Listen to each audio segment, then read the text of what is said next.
Hello, welcome back to my channel. Let me just pull this down a bit. There we go. So I'm a little bit more on the screen. Hope you're all well. So hello, can you go? Well, apparently attacking lawyers is the way to go. But I mean, we've seen this behaviour, haven't we, before? And there has been a whole pile of other stuff. Hello, Lulu. I sort of left yesterday thinking hopefully can't get any worse than some of the stuff that we saw yesterday. But I was wrong. Hello, Heather Christine. Hello, Bo. Hello, Bo. Hello, everybody. So, yes, we can go lower. We definitely can go lower. I actually was going to come on this afternoon. Hello, Ms. I actually was going to come on earlier, but I actually felt like my plan was to come on this afternoon, but I fell asleep. I had a big banana nap today. So it's like 7 o'clock Sunday night. So, yeah, it's been good. Start my last week of holidays tomorrow. I feel like I haven't done anything. But I recorded something like 8 podcasts or something last week. So I guess I did do something. It was very podcast heavy. All right. So some of these are from yesterday. Some of these are from today. Today's posts, we've been attacking the lawyers in California. Yesterday's post, we were going after Shin's. So this is really where we started. This is really where we left off. There was a post here. But she says, Robert Shin's special powers make him a pipeline to God. Apparently makes him a pipeline to God.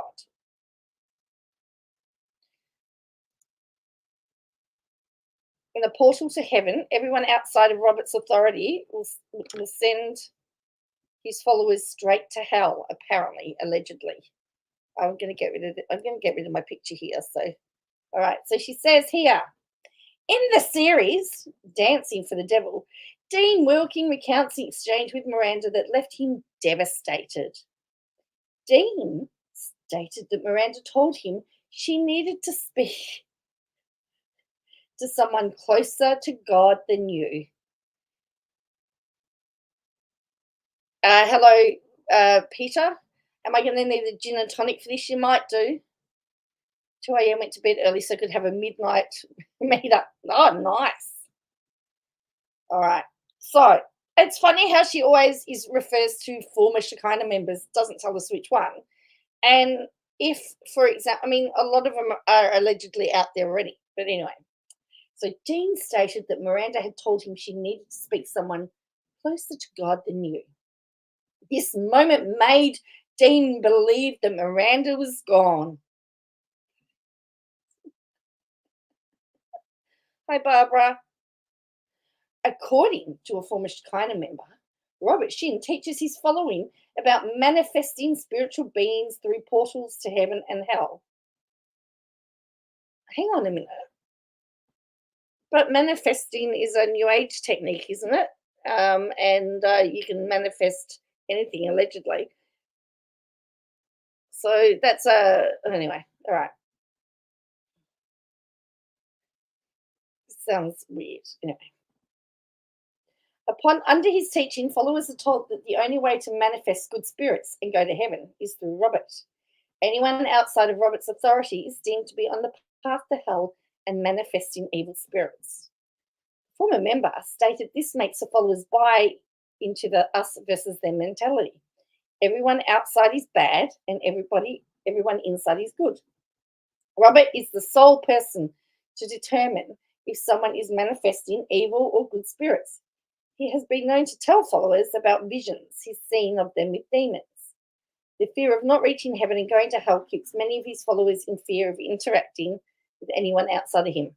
Additionally, the former member alleged that Robert believes that he not only speaks to God, but he speaks for God.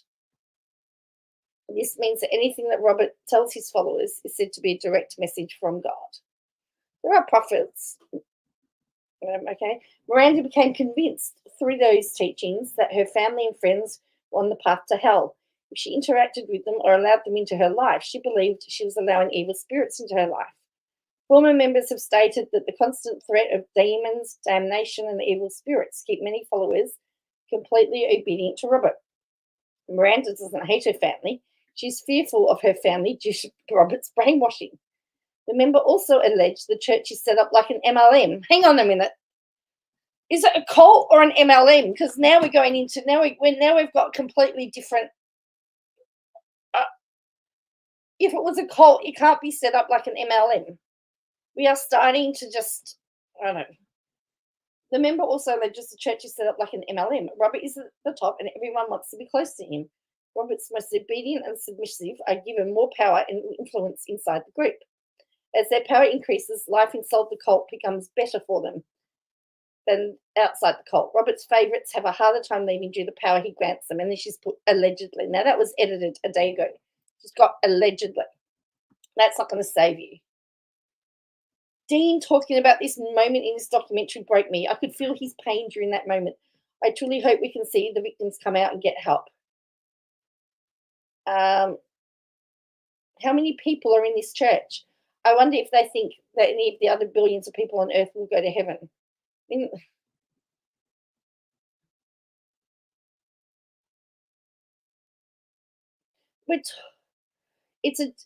Who's this? MD Ferreira. I don't know who this is. It's a devil's playground for fame and money, and the best we can do is wish is to unfollow every single Robert dancer. Don't give them power. How come this is legal? Brainwash in fake name of God is another kind of fun. The prince will come. Well, I don't know what that means.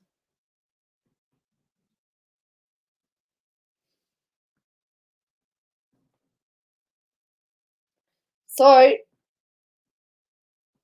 yeah, I'm a bit confused if she's now saying is the cult now an MLM, or can you see where the confusion goes?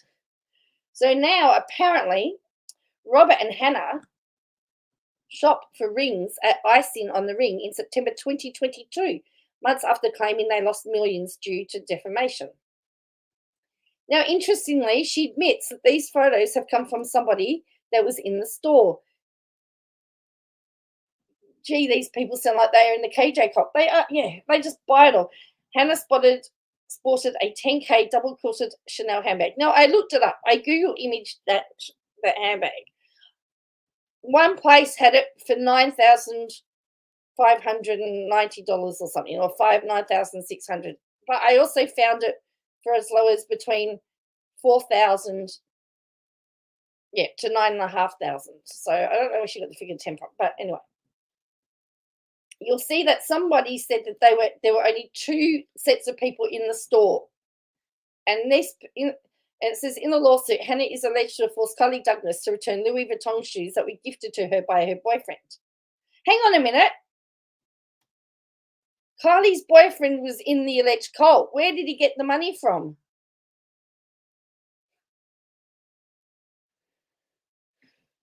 Kylie alleges that Hannah told her she didn't deserve luxury shoes. But if her boyfriend was in the cult, the 4,000 will be secondhand. This is on my wish list. Oh, is it? How can they be sure it's not fake or secondhand? Did KJ hire someone to? So if he was in the cult, right? How could he afford Louis Vuitton?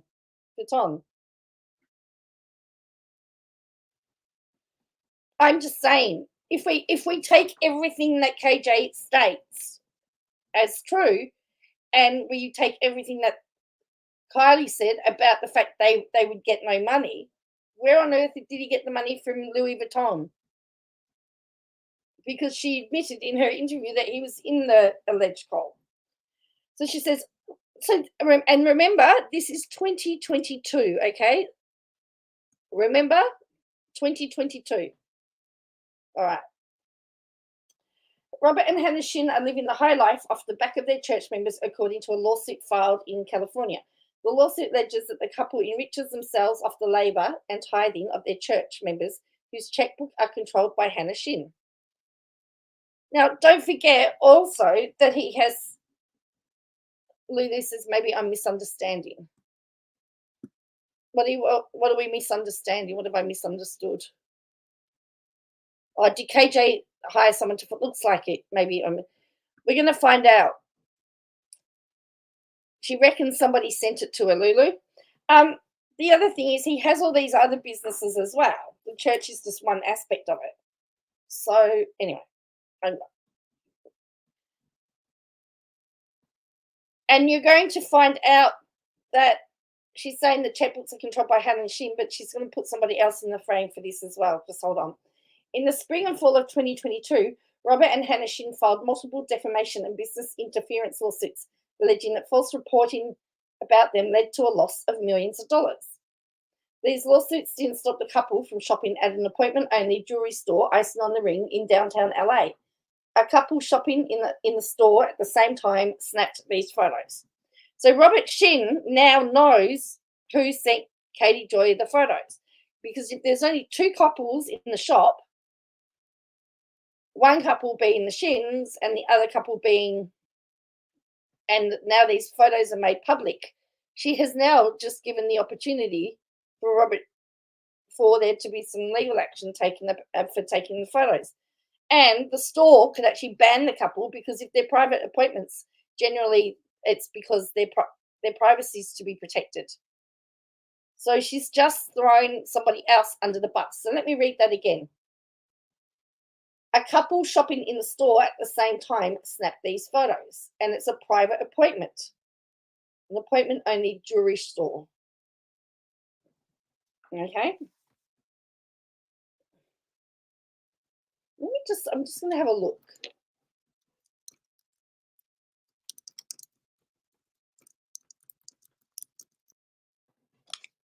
Because, as I said, if this is an appointment-only store, for example, well, that's right. Why? Well, that is the question, Peter. That is the million-dollar question.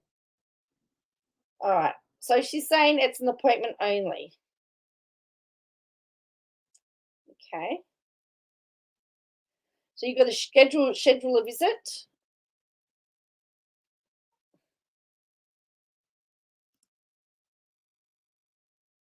So here is their website, just so that you know. This is their website, okay? Visit the Ring downtown. The team make an appointment. Usually, when you have to make an appointment, it usually means there's a level of privacy. Okay? So the popular collections, the wedding bands, they're recently purchased ones.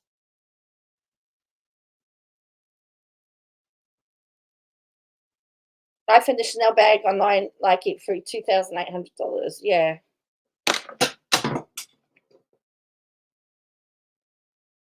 So they do parking. So look, they don't look like those recently shops recently purchased. Okay. They're mainly engagement rings by the looks of it. Gee, this is so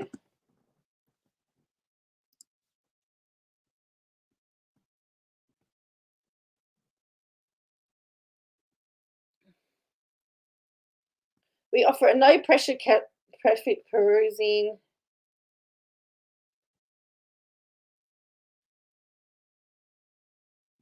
Okay, their history, the people, the experts. I mean, there's a reason why it's a appointment only. So if I wanted to schedule a visit,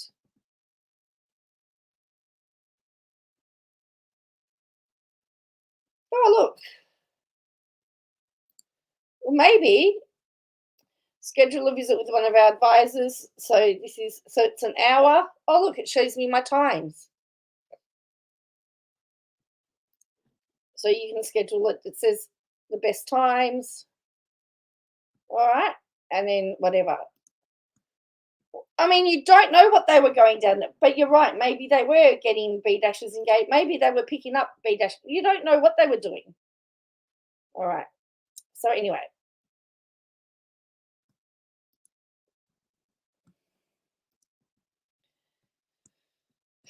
Yeah, an MLM, yes.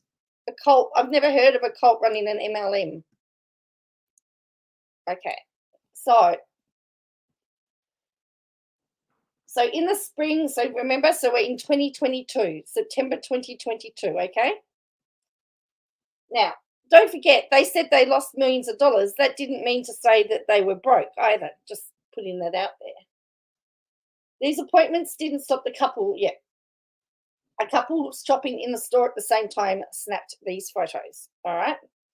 According to a former member, Hannah is always adorned in expensive jewelry and is known to carry expensive handbags.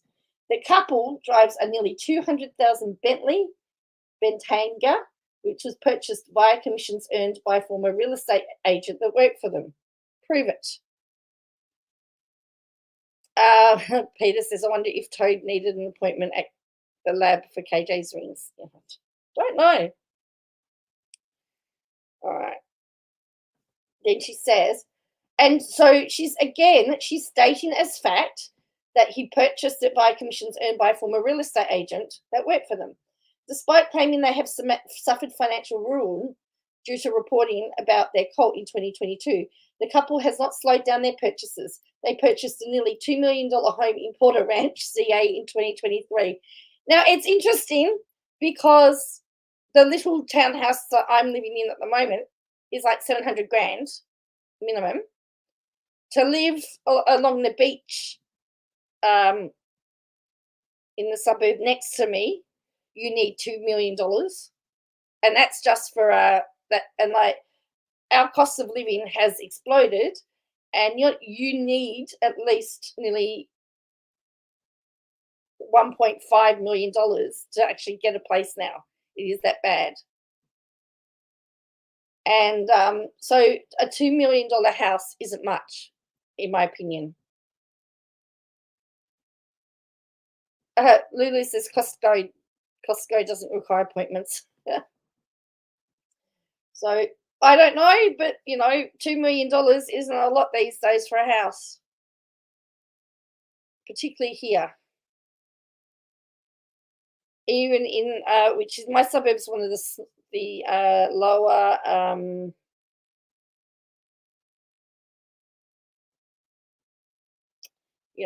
lower socioeconomic thing, and mine is $500,000. I'm in the burbs in rural Australia. So yeah, you need at least $1 million to try to even enter the market to get something small now. So $2 million is nothing. Anyway, flaunting their wealth is part of the cult mentality, according to former members. Robert and his inner circle are accused of living a lavish life or forcing the church members to live on meager allowances. It's like the boss. Like having a boss that's earning hundreds of thousands of dollars and you're just earning tens of thousands.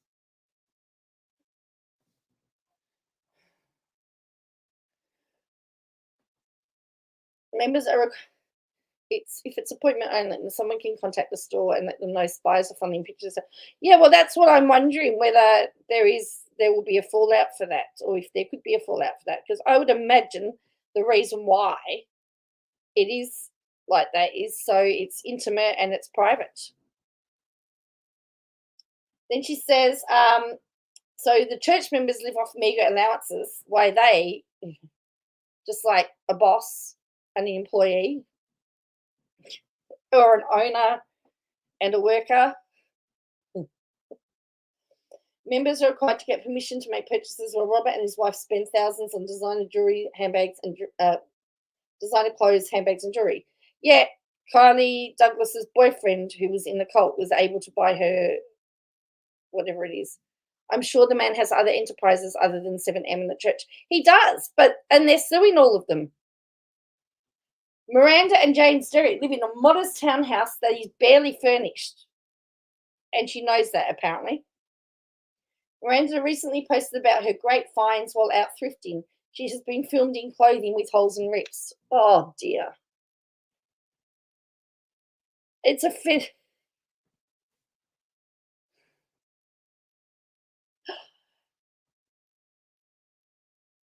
Kylie Douglas alleges, hang on. Okay, have a look at this one. All right, it says in a lawsuit, Hannah is allegedly to have forced Kylie Douglas to return Louis Vuitton shoes that were gifted to her by her boyfriend. Kylie alleges that Hannah told her she didn't deserve luxury shoes. Now, this paragraph, Kylie Douglas alleges in her lawsuits against Hannah that she was forced to repair 2 pairs of Louis Vuitton shoes gifted to her by her ex-boyfriend, Aubrey Fisher. Kylie claims she was made to return the shoes. The money from the returns was given to another woman to buy handbags. Hannah and Robert certainly don't look broke like their lawsuits claim. Maybe this is why they are struggling to provide discovery documents to prove damages. Yeah, reach, says Peter. Thrifting is a trend on TikTok at the moment. When Melanie does one, it's going to be smart shopping, correct? So the picture, she said she was forced to return Louis Vuitton shoes. In the description, she says it's 2 pairs of shoes and Aubrey Fisher. Has Aubrey got money to buy 2 pairs of Louis Vuitton shoes if they're only getting meager allowances and they were so poor? And then Exposing 7M says, thank you to whoever gave you these pictures. And Katie says, right, we just keep winning. Exposing Stop Holding says, came here to say the same thing. We just keep winning. Isn't that Charlie Sheen's thing? Rules for thee and not for me. How did you get these pictures? Robert still dresses like a hobo, t-shirt and short with slip-ons. Literally so cheap, but drives a Bentley, she says. You can steal people's money, but he can't steal their class. At least the people he stole from got class. And Elisha Leigh says, she claps. I hope these help your loose suit. You didn't deserve what they did to you.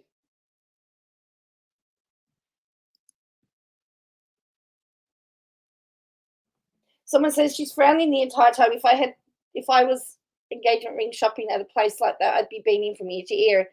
And someone says, but look who she has to marry and sleep with, a psychopath that brainwashes people. On top of that, he's gross to look at.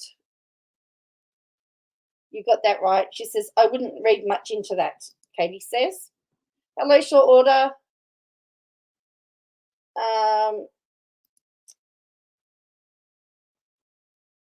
So was it 1 pair of shoes? Was it 2 pairs of shoes? And if she says they're forced to live on meager allowances while he makes all the money, and where did Aubrey get the money to buy Kylie 2 pairs of Louis Vuitton shoes? Yeah, it is stupid, Lulu. Peter says, what are they winning? The race to the bottom. So apparently the fact that they get paid an allowance, a meager allowance, that they what was it? That they live in a modest townhouse and shop at thrift stores proves that they're being robbed by Robert.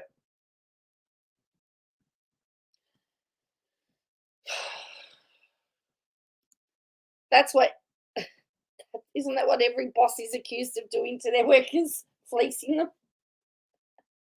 Oh, hello, Harrison. Okay, so she posted this. I believe this was the day after the 4th of July, which I thought was really odd because, you had the 4th of July over there. I'm not letting you on, Harrison.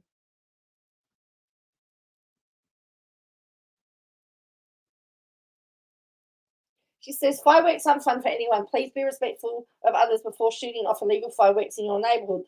They aren't legal in many states. Veterans with PTSD, people on spectrum, pets, and anyone that deals with sensory challenges do not enjoy fireworks. They can be very traumatic for individuals. Thank you. And then she's got a whole lot of people about that. Thrift stores are very expensive at the moment. You are right. Then she said,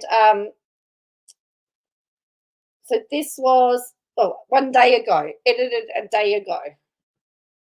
It was put up a day ago. So that was past the 4th of July, wasn't it? Yes, it was.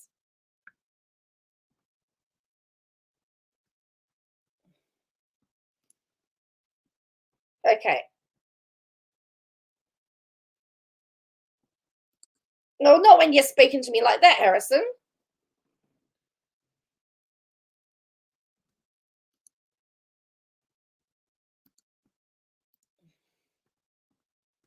Okay, so we haven't looked at the reels yet. The reels are unbelievable. But when I said about how low can you go, that's another. Maybe I need to go to some thrift stores. I don't know. A day late and a dollar short. Robert Shin's lawyer in California. She's now going after Robert Shin's lawyer in California. So when I ask how low can you go, it is a serious question because Robert Shin's lawyer is known as a fixer of individuals that find themselves in business and public relations crisis. Daniel is a fixer. He helps high net worth individuals and mid-tier businesses extricate themselves from crisis when their financial lives are on the line. And he ensures that his clients safeguard their business and personal assets moving forward. Daniel's clients put their trust in him to find innovative and efficient solutions to their most pressing obstacles so that they can increase their profitability and sleep better at night. Daniel says, hello, Dean Thomas. Have you looked up the attorneys on the other side? Yeah, they're estate planners. Daniel serves as outside general counsel for numerous corporate clients across various industries, including real estate, media and entertainment, construction, and food and beverage. Oh, you mean the 7M's lawyers? Or the lawyers for Kylie Douglas and that?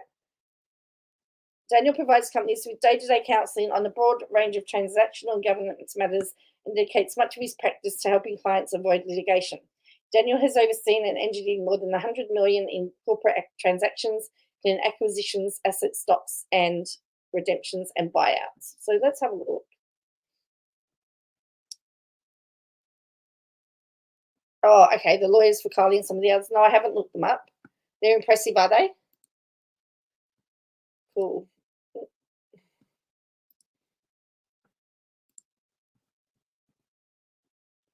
Okay. She says Robert Shin is suing multiple people in LA and claims that they have ruined his business with slander and business interference. He filed his lawsuit after receiving a demand letter from a former member, Elisha Leigh. In the demand letter dated fall 2022, Leigh sought damages and judgments for a variety of claims from SA, gender violence, emotional distress, unpaid wages, and numerous other claims. Robert's attorney, Ryan Gutenplan, Daniel, sorry, I don't know where I got Ryan from. Daniel Gutenplan. Let's have a look at him.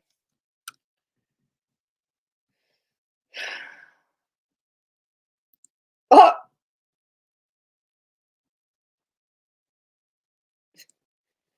actually, he's pretty impressive himself, I think.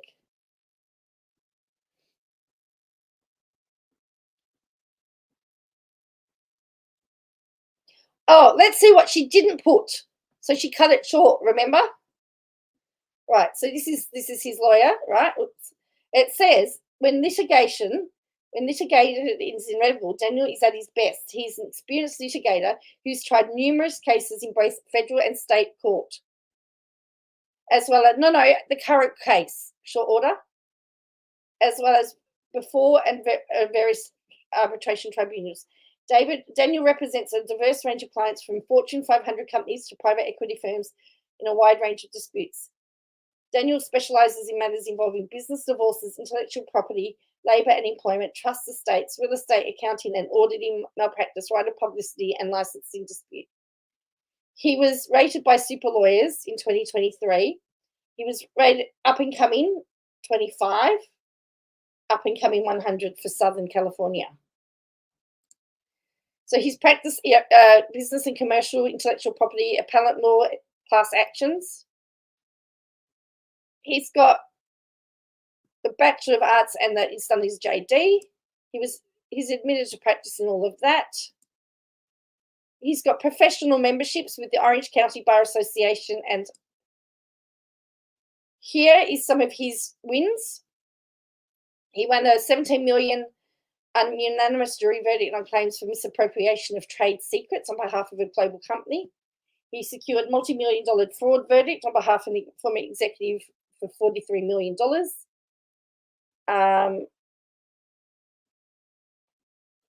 A 7-week jury trial obtained complete defense verdict on a multi-million-dollar verdict on a counterclaim, including award of punitive damages and attorney fees on behalf of a publicly global engineering firm. Defended one of the nation's largest home builders in a 2-week arbitration fraud case.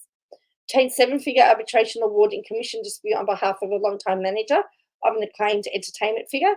Secured a complete defense verdict for an international film production company, and member of a trial team obtained a jury verdict on behalf of a defendant in a conversion action regarding ownership of an Andy Warhol painting. So he's named an up-and-coming. Eminem's request. He doesn't deal with small change, no. Fox News has consulted him. Oh, no, you wait till you see what she's accused him of. All right. Let's go back. All right. So he wrote a letter in response stating he needed time to review the case and claims before going into discussion about a possible settlement. Instead of conferring on the settlement, Robert, through his lawyers, filed a retaliation lawsuit against Elisha Leigh, attempting to shape the narrative in his favour. Robert Shin admitted to adultery in his lawsuit instead of SA and claimed to be the victim of theft and business interference by Elisha and 5 other parties. David Guttenplan has been attempting to weasel Robert Shin out of any level of accountability. Despite the lawsuit being filed in 2022, Robert and his associates have failed to comply with discovery. In a recent filing, David Guttenberg framed Robert as the victim of discovery harassment. He called the demands for tax returns an invasion of privacy. Now, somebody on the Reddit did say that tax returns in California, in fact, some people are saying tax returns in California are actually private and aren't discoverable, but I don't know. Mind you, Robert is the one claiming to have lost income in business. His job is to prove that his income and businesses have suffered.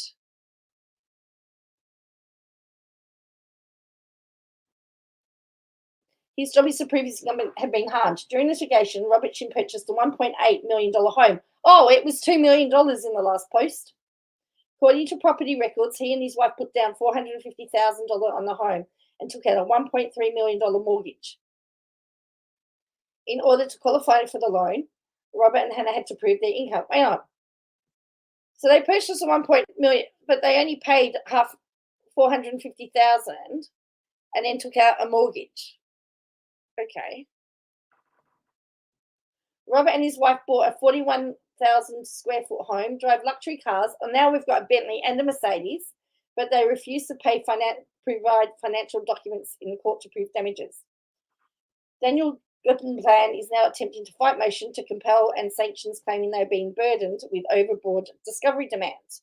Robert Shin is heard on audio stating he will silence all of his critics and use lawsuits to attempt to silence them. Now, interesting, there's no comments to that. Now, let me just state that a lawyer's job, right, is to defend their clients to the best of their ability. Now, just because you're a scumbag does not mean you don't deserve representation. That's his job. His job is to represent his clients within the law. Okay? That's his job. His job is not to say whether Robert Shin is a great guy or not. His job is to litigate the matter. That's his job.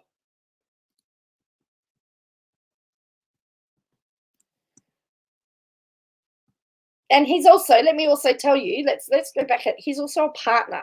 So he's just not some little guy. He's a partner. He's a partner in the firm. If we go back and have a look, it says he's a partner. So it's just not, he's just not any run-of-the-mill. See, he was named up and coming. Rising star. He's made the super lawyers list of 25 up and coming rising stars for 2023. So he's not just some flash in the pan.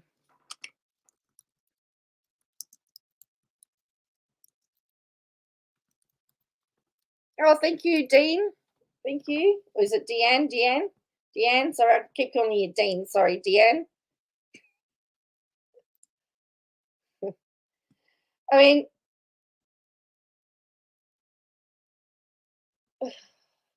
as opposed to this one. They just go ruling that she'll receive limited because of everything KJ's put up. This is Graham Martin, estate planning and litigation manager. I know that we're talking about Minnesota here. All right. He does wills and trusts, powers of attorney, healthcare directory.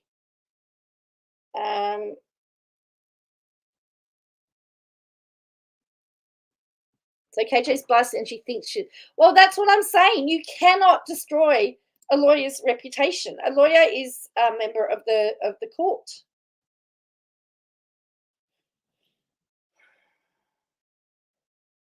Oh, Martin is hiring a lawyer.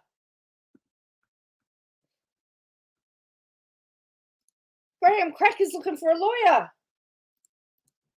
I'm not a lawyer, though.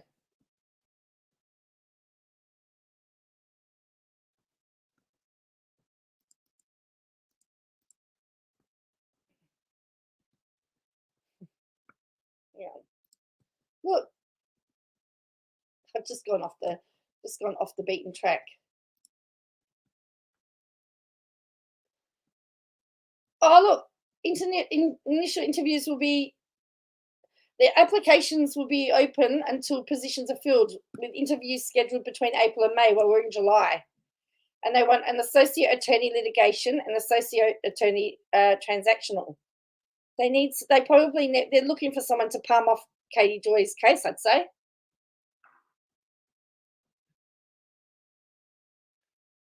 We, as a firm, we value courage, compassion, integrity, and value.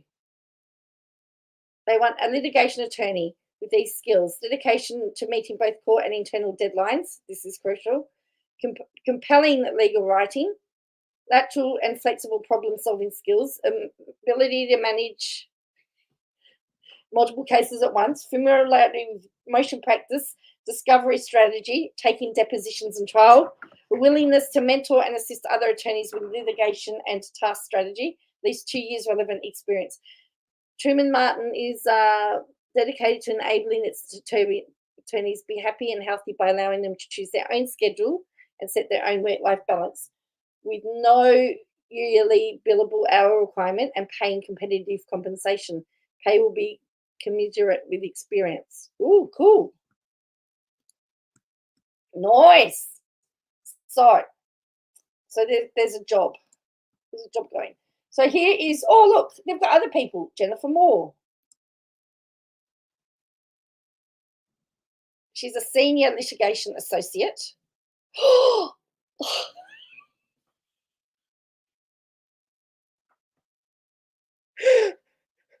That's who she looks like. Oh, I'm sorry, I shouldn't laugh.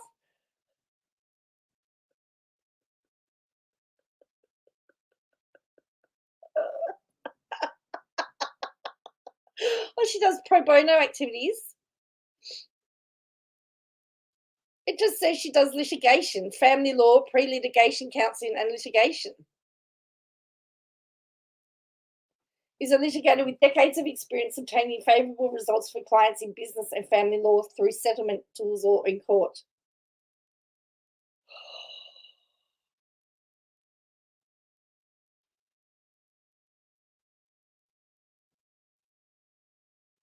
So that's her attorney. That's her attorney. She doesn't even have experience with media or anything. Education.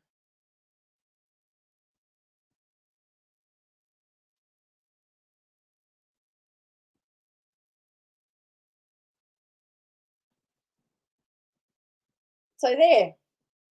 So you got this guy from California that she's harassing. His bio is pretty impressive. So yes, so he's made the top 25 super lawyer list. So she's going after him. Okay. What was what's her name?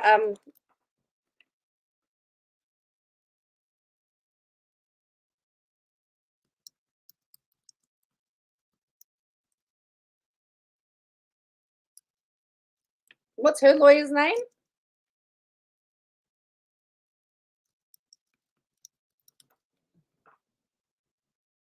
Oh, there we go. Stavik. Here we go. Gee whiz. Oh, I can see why she's not happy. Oh, here's Stavik Law. Everything that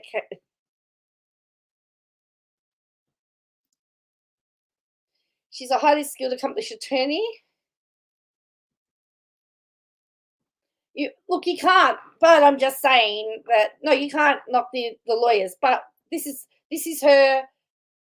who she's up against in Minnesota. She earned her Bachelor of Arts from Concordia College, major in political science and minor in coaching. She was a member of the women's basketball team. She pursued her passion for law by attending Mitchell Hamlin School of Law, where she earned her JD. She participated in Mitchell Mentors, served as student ambassador, participated in Mitchell's Medical Legal Partnership Clinic. She spent years handling complex cases such as corporate and business law, construction, real estate litigation, contract disputes. Her exceptional negotiation skills and ability to craft persuasive arguments has led to a high level of trial and settlement success. A passion for civil rights, social justice, and a commitment to the undeserved in the communities has led her to dedicate a significant portion of her time volunteering and providing services to those who need it most. She was named North Star Attorney by Minnesota State Bar Association every year since 2020. A North Star Attorney by the Minnesota State Bar Association every year since 2020, which means she's pretty good. Areas of expertise include civil litigation, appellate litigation, administrative matters, construction, real estate, consumer protection, estate planning, contract law. She successfully represented clients in both state and federal courts, handling cases at various levels. She believes in building strong relationships with her clients, personal affiliations, Minnesota State Bar Association, the Hennepin County Bar Association, the Ramsey County Bar Association, and attends conferences and stays up to date. She volunteers at a number of places. She enjoys coaching basketball, camping, fishing, playing various basketball leagues in the metro area, and she's unwavering dedication to law, deep commitment to an extensive. So that's her. So say she's blonde and she's beautiful, which is not what is like. So there we go. Stavag Law. So that's her.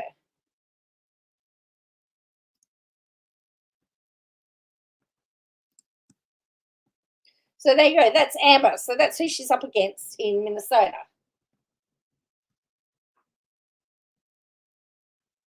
Yeah. So I wouldn't be going after the super powerful lawyers. And remember, at the end of the day, even her lawyers have a job to do.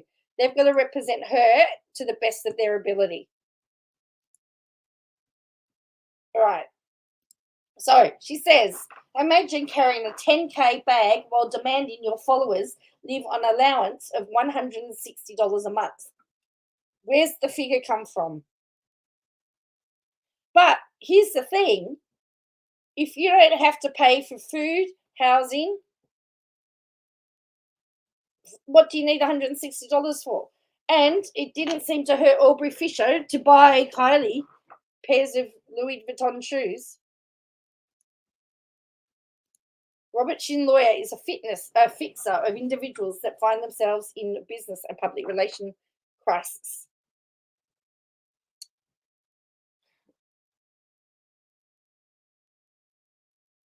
I imagine KJ couldn't try to explain this case to someone useless. So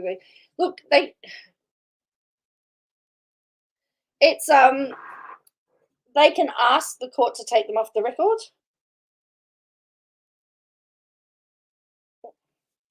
But why would you? She's a golden goose. Jay says kind of hard to control her when they have no client control. Yes, it is. Okay. So Robert Shin hired a fixer. So far, his attorney has further shamed clients and attempted to paint Robert as a victim. It's absolutely disgusting, in my opinion. Well, that's his job. That's his job. Maybe that is the money they earned. Kylie was not popular. Well, she wasn't popular. In fact, a lot of the stuff here is not. A lot of the stuff that I had seen previously wasn't here. So now we're talking about Robert Shin's CPA, tax preparer and handler of all taxes for cult members, also works in entertainment. Chrissy Keller is being sued for her role in defrauding cult members. Filing incomplete tax returns and not accurately showing how donations to the church were appropriated. I don't think she's also known to help manage the dancers' contracts with brands. I wonder if Electric Centre entertainment official knows about the lawsuit and her alleged mishandling of money on behalf of Robert Shin. Christie was promoted to VP of Finance at Electric in 2022, and they were proud to announce her expertise with managing the books. Here's the thing. She's just gone after somebody. So she's saying she's Robert's CPA.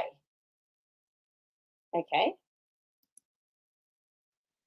She's just gone after somebody's job. Now, if she loses her job,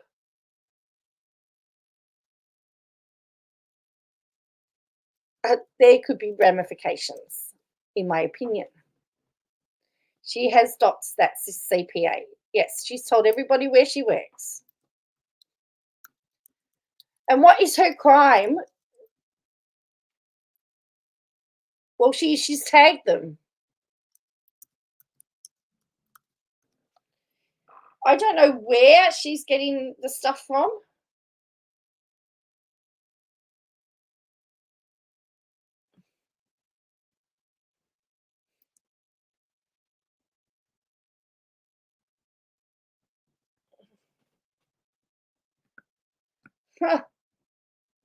She's yeah, she works in the entertainment industry apparently.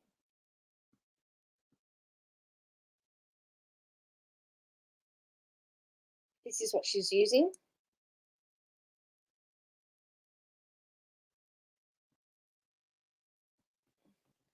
She's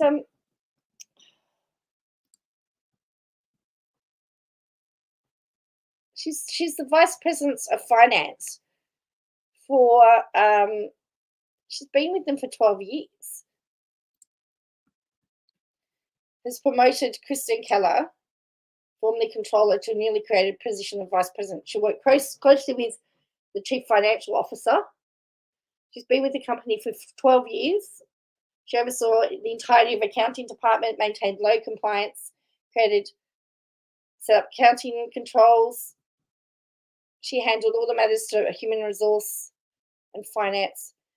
She's shown immense dedication, ingenuity, acumen. She's done more than tag them now. There's a picture, there's an employee, there's allegations, and she's dissing her, correct. So she is vice president of finance.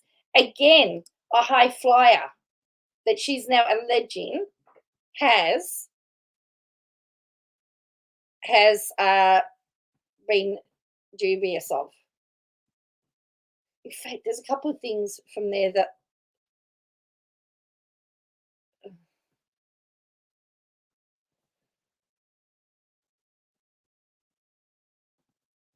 and so she says, I wonder whether they know that I wonder whether they know, she says. Because there was something there that I didn't do, but she'd shown the water.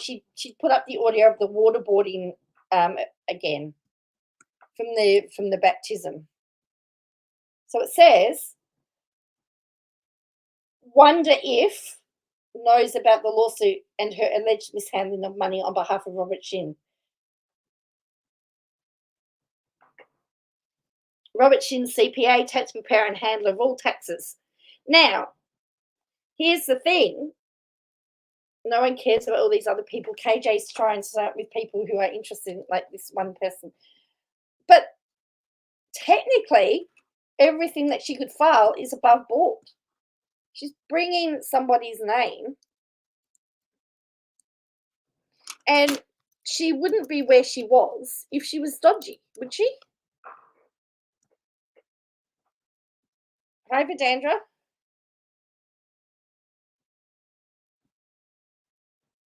I don't know how you could be dodgy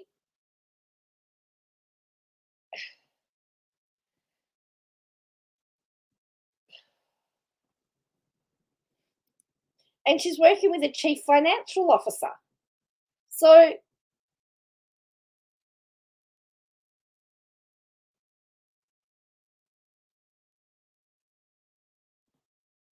she's accountable to somebody. So if she was dodgy, they would pick it up,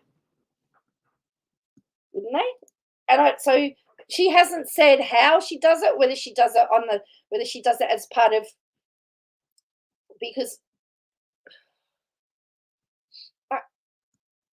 I have no words. I have no words.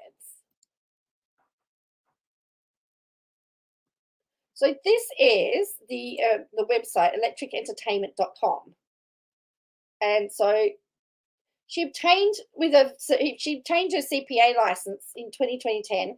Worked with film Tally and Company, reviewing corporate and individual multi-state income. It's an independent studio headed by veteran Devlin along with his parents. It houses acquisitions and sales divisions with domestic sales. Among Electric's TV series are The Librarians and Leverage, which ran for 4 and 5 seasons on TNT. The Outpost, which premiered its 4th season on CW. Almost Paradise, which is currently streaming. Oh, this was in 2022. Electric's new series, The Art, began shooting.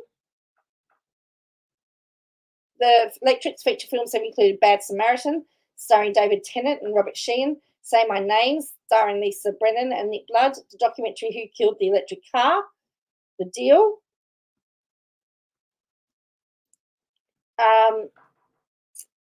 Then we've got Rob Reiner's historical biopic starring Wooly Harrison, The Book of Love, Jessica Biel, and we're not talking about something small here. We're talking about, so this is the company.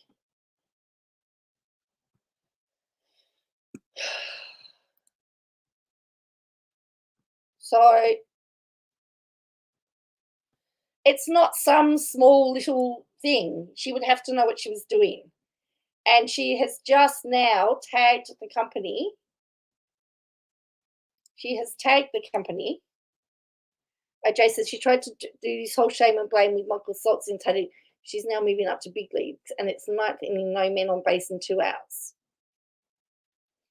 Oh, it was a holiday weekend, was it? Yeah. So, yep. So that's what she's done. Can you believe that? You probably can. So, just when you think you can't go any lower, she goes there, hey?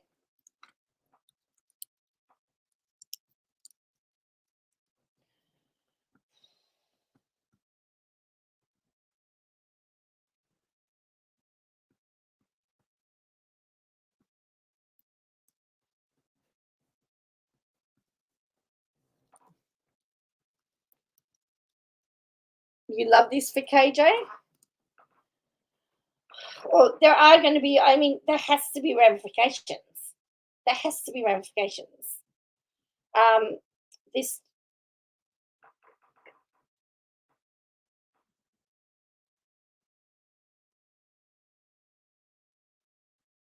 there has somebody's going to have to, someone will send her something. There has to be something.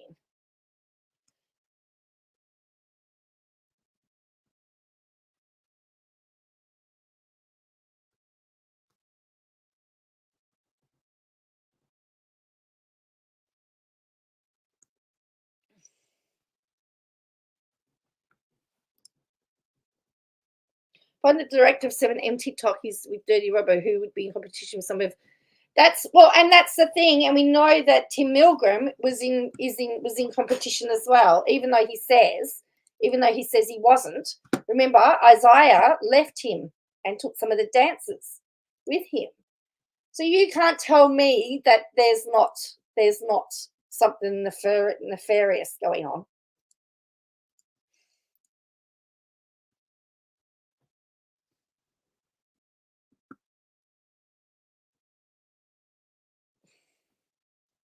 Yes, I can use big words like KJ too. Like tortious interference. I mean, to go after somebody whose job was to file tax returns. It will be amazing when Netflix get an order from the lawyers and throw KJ on the bus. It's I just don't understand why she's what she's doing. Now, it's interesting because I did download a couple of documents that I found from the California site because I'm just trying to get a picture of it. It is messy. So there was a motion to compel, and of course, I think Shin is doing it and I think the reason why he's doing is privacy, because what's obviously happening is that whatever's being filed in discovery is being leaked out, which we know. There was also permission for people to amend their stuff as well. So we're just going to have a look at this stuff. All right. So I'm just going to move this to this screen, pull this up.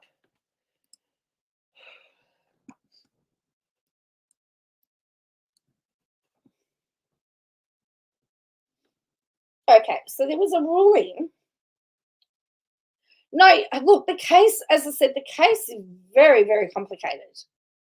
Case because it's got about demure and the meat and confer, and so essentially they've gone, from what I can work out, and I can't work it, it's very confusing from my point of view as well. So if you don't understand it, it's okay. But some of the stuff did not go through because, but if you look at it, imaging pictures, they've essentially sued anybody and everybody associated with them. Cross Abram Alpha Realty Plus is the real estate agent. See, Christina Keller, she did the tax accounts apparently, so her name's been brought in to this. So some of the cross defendants' claims have been. So this is the third. This was filed on the 8th of the 5th. So this is attorney for defendant and cross Elisha. I bet there'll be several more, hopefully. So this is on behalf of Priscilla, Elisha, Melanie Goldman, Haley Carroll, Haley Phillips, Kaylee Schaffer, and 1 to 25 dollars. And they're the two Haleys. They're the two other people. Is it 7 stop colting and stuff like that? That's them. Then you've got Kylie Gray's cross complainants. So you've got here Matthew Shin. He was worked in the real estate agency. Isaiah Shin was involved in 7M. Shirley Kim, I don't know who Young Bing Kim is. That's Shirley's husband. Christina Keller, I don't know who Abraham Park is. Jenny Park, Chloe Shin, Daniel Joseph, they're the daughters. Alpha Realty, RCP Financial, Imaging Pictures, and managers, and that's how you get your. That's right. 7M Films, Studio on the Mount, anything that he's done. So they've got here defendant, cross-complainant, Elisha. I know that they were allowed to do a third amendment. I know that they were allowed to amend. So this is the amendment. So Elisha, Marion Gonzalez, David Gonzalez, Kylie Douglas. I don't know who Marilyn Gonzalez is. David, Kalia Gray, Aubrey Fisher, Kevin Davis, and through their attorneys. That cross-defendant Robert Shin is the founder of cross-defendant Shekinah Church and self-proclaimed man of God. For nearly 23 years, Robert and the other cross-defendants subject cross-complainants to brainwashing, physical abuse, sexual abuse, emotional abuse, manipulation, and exploitation. Issue I have.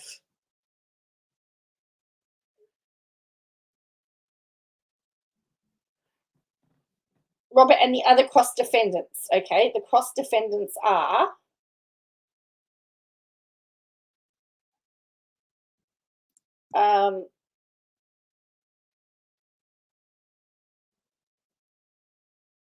cross-defendants are all of these. These are all the cross-defendants, right? We know 7M hasn't been around for 23 years. And if Christina Keller has to link them all into the 23 years, in my opinion, is a bit premature.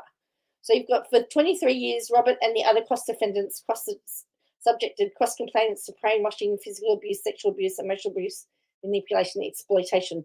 Kylie was only there for 2 years. Can you see my point? What they've done is they've taken Elisha Leigh, Elisha Leigh is the only one that's had contact with Robert Shin for 23 years. She's the only one that can use that in their complaint. But they've said everybody has been subjected for 23 years. In operating his church, Robert preached that without him, cross-complainants and other members of Shekinah would be cursed. He convinced cross-complainants that unless they fully submitted to him, their lives, their family lives would be destroyed. Hey, this is one of KJ's posts here. Again, we're back to the church. Robert preached that Shekinah was a member's last chance to into heaven by rapture. During sermons, Robert would say Shekinah members could leave the church at any time, but the members who left and their families would not be protected and would instead be prone to spiritual attacks or attacks from the devil. Okay.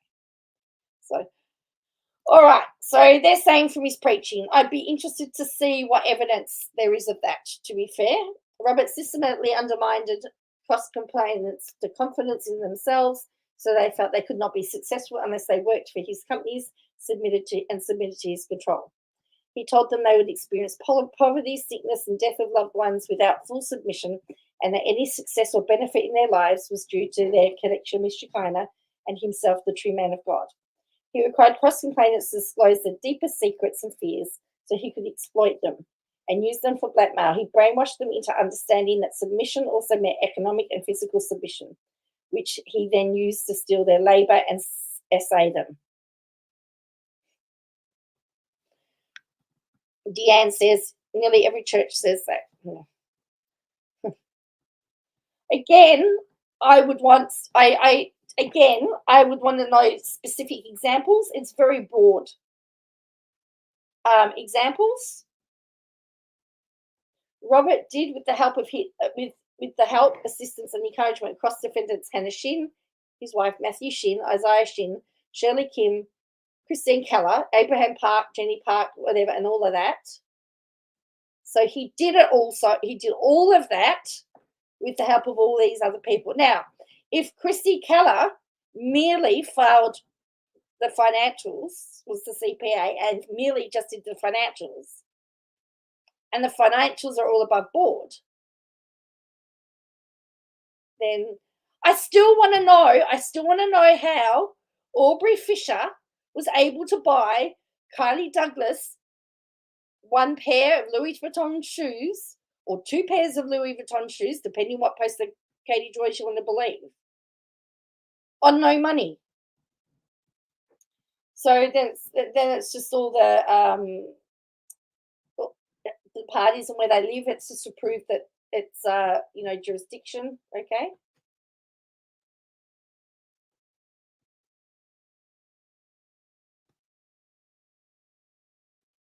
Oh, Abraham Park apparently owns the property that Robert leases. So all right, they're just, what they've done is they're actually just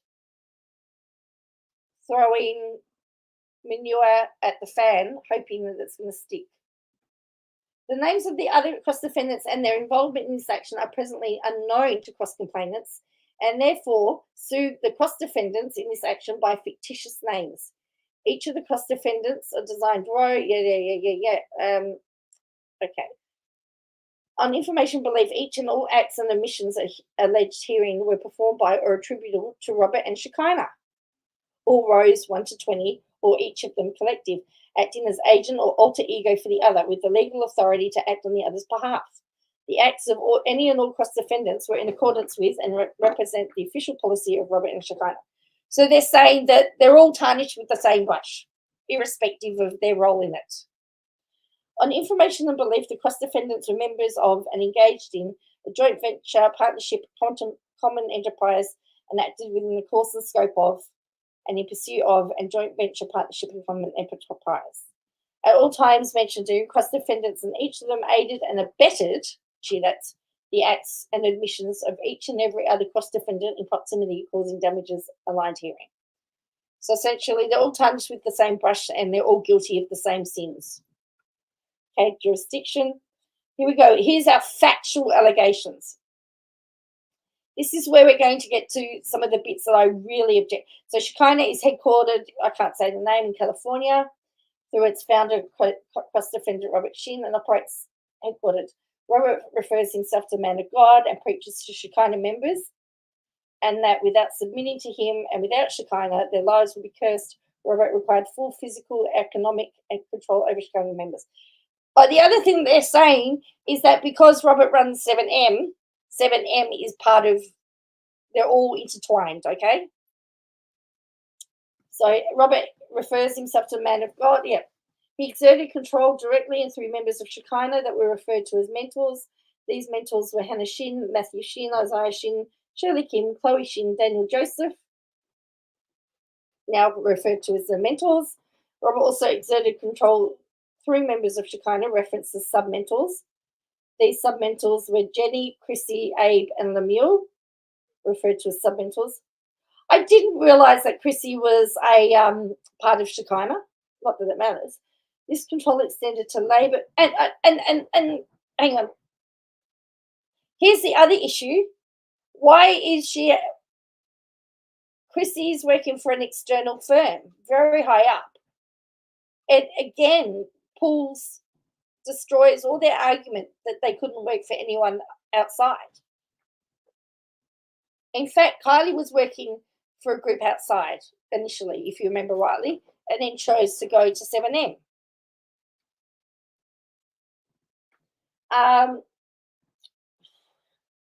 This control extended to Labour Code violations as described below.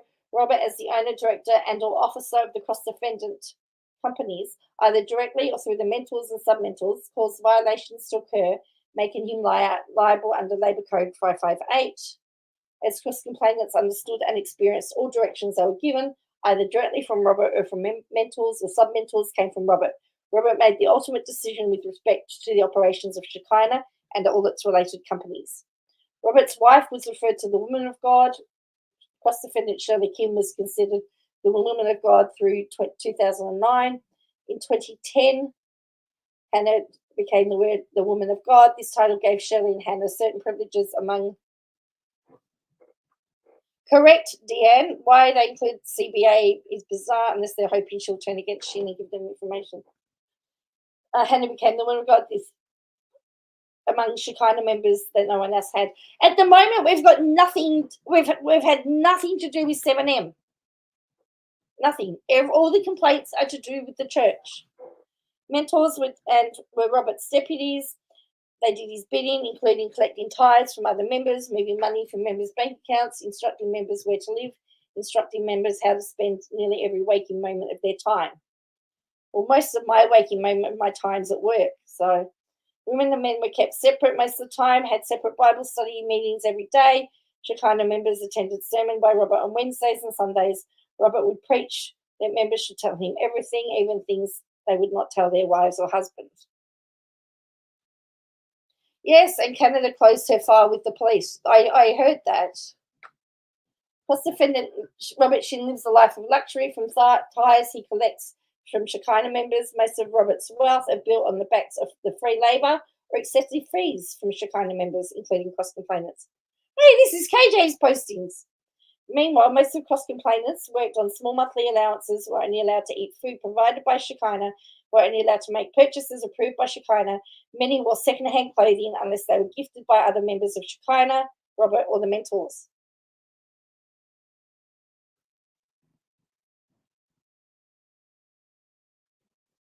So they were provided food, they were provided housing, and clothing. Okay. All of the cross-complainants were required to give 10% of their income to Shekinah, a tithe, which Robert and the mentors told them would support the church. In calling this a 10% donation, a tithe, Robert and the mentors implied that this money would be used to support Shekinah, such as through maintenance of church buildings, funding church programs, supporting under members or religious institutions. If they did not give these tithes, Robert yelled at them or threatened consequences. The other thing is also part of the tithe. Also, how do you think pastors' salaries are paid for? They're paid for by the tithes as well. Robert encouraged them to give more than 10%, saying the more you give, the more you receive. Well, that's prosperity preaching. That's very common in some Pentecostal churches. The tithe is the minimum you must give to one day. Tithing is 10% or more. Deanne Thomas says, yes, correct. It's a minimum of 10%. Lulu B says that's a lot of support, more than most parents can offer their dancer adult children. The tithe is the minimum, and you must one day get to the place where you give all of your money, time, body, mind, and heart. Well, yes, because part of the Christianity teaching is it's time, talents, your talents. What is it? Oh, I can't remember. I remember my dad preaching on it. What was it? Your time? Yeah, your time, your talents, and your tithe. So your money, your time, and your talents. Again, Robert said this frequently during sermons, which were given twice a week. Robert gave sermons on Wednesday nights and Sunday mornings. In 2022, this changed to Tuesday nights and Saturday mornings. All members were expected to attend sermons. Among other things, Robert would tell Shekinah members, if you don't tithe, you will not get to heaven. God hates people that don't tithe. Therefore, you are cursed and God cannot protect you from harm. If you don't tithe, you're a child of Satan. Therefore, you're demonic. Submit all your finances to your assigned mentor. The answer is I lived in Utah for 12 years. The Mormon Church is very stringent on some of on those same issues. Submit your finances to your assigned mentor. These statements were said during his twice weekly sermons. The phrases or slight variants thereof would be repeated to cross-complainants regularly by their mentors, both in person as well as text and email. Cross-complainants were told, when you give an offering to the man of God, give cash. So it's more of a blessing because he doesn't need to pay taxes. I'd love to see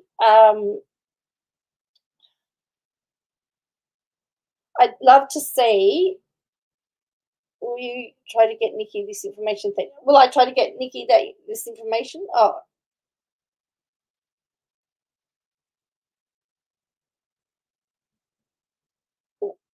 What, I know that they closed the Canada case. I sent her the stuff that I got. So it says members are expected to give 30% of their income, 10% tithe to Shekinah, 10% cash to Robert, man of God, which on information and belief Robert did not report as income, misclassifying that as a donation. Mentors, including Matthew and Shirley, told Shekinah members they had to give the man of God cash box, 10% or more strictly in cash, an additional 10% offering. Robert stated multiple times in the sermons that those who committed to God donate 100% of their income, and that's how they entered heaven. Robert and Shekinah would claim that the monetary donations were used for God work.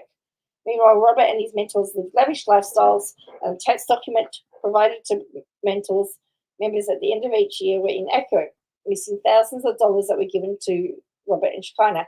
How do they know? Hannah, who controlled the accounts of many Shekinah members, including Elisha Leigh, would write checks to Shekinah and Robert, but these checks were never reflected in the members' tax returns as offerings. On information, because offerings and donations to the church aren't tax deductible, by the way. You can't get tax on them. Not for evangelical work.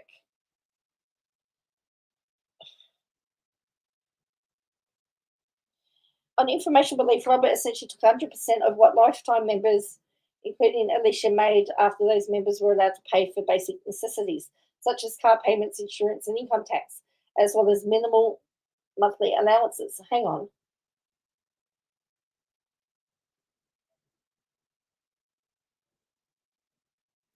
So they were able to make car payments, insurance, and pay income tax. Well, that usually came out of your tax set. So it was minimal monthly allowances. So they had paid everything. Okay. Often Shekinah members were made to believe the only way they could get to heaven was to give everything, thereby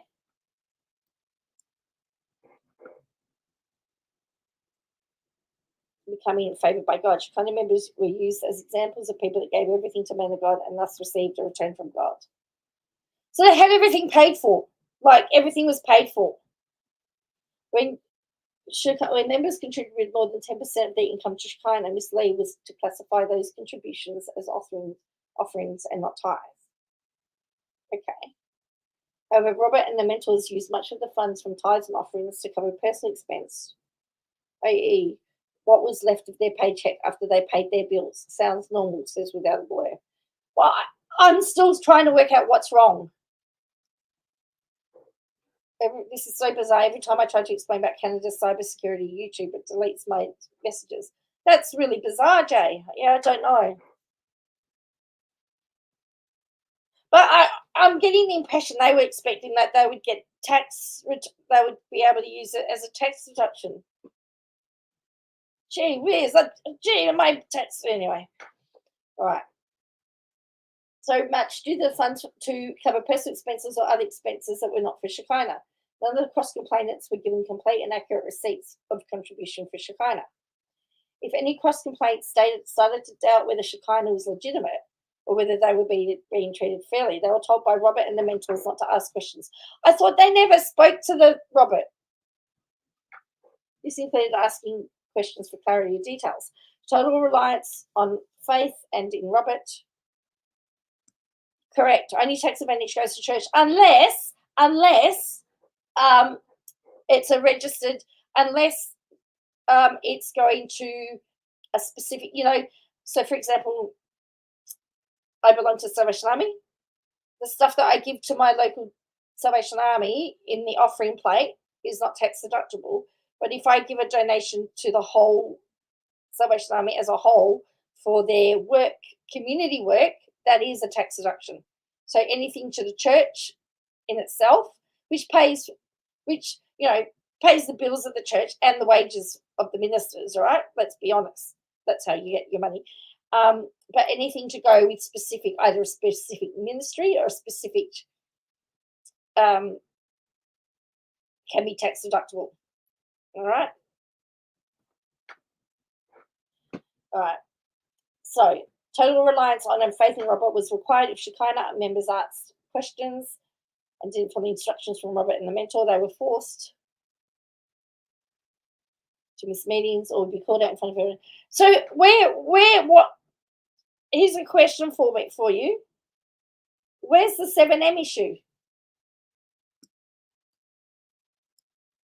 This is about Shekinah. This isn't about 7M. This is about Shekinah.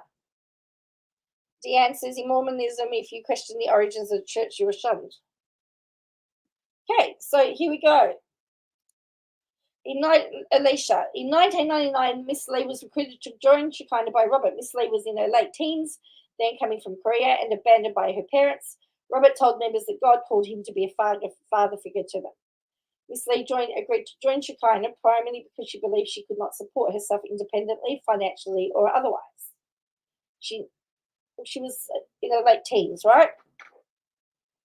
So we're predating we're predating most of the businesses here too. 1999, we're only dealing with Shekinah.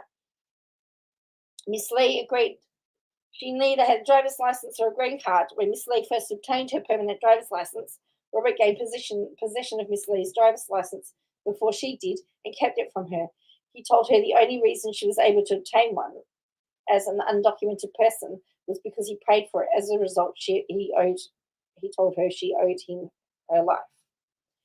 Robert directed Elisha's wages to be paid to 2 other Shekinah members. Miss Leigh only received a small weekly allowance amounting to no more than $40. Okay.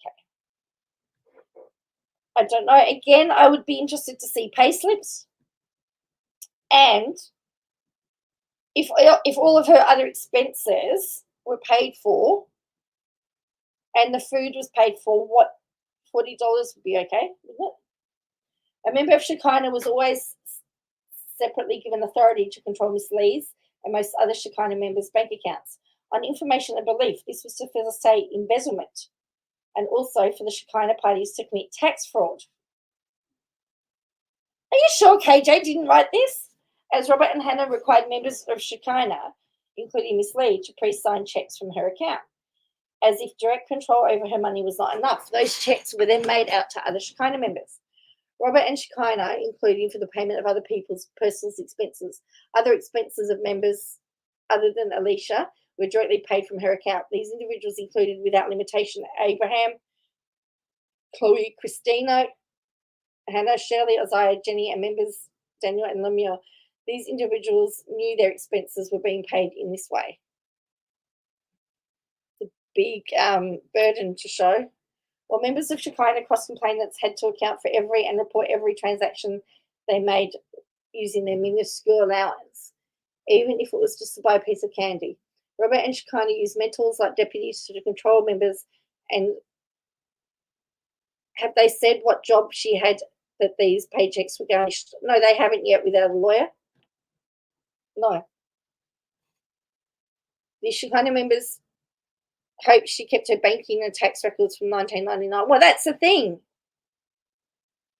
The Shekinah members, when Miss Leigh joined, were Daniel, Matthew, Shirley, and Hannah. Eventually, Chloe became a mentor in 20 or 21. Isaiah became a mentor as well.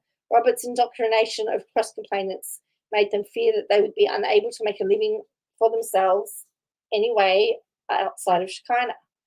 As if financial control of the cross-complainants were not enough, cross-defendants also subjected them to emotional abuse.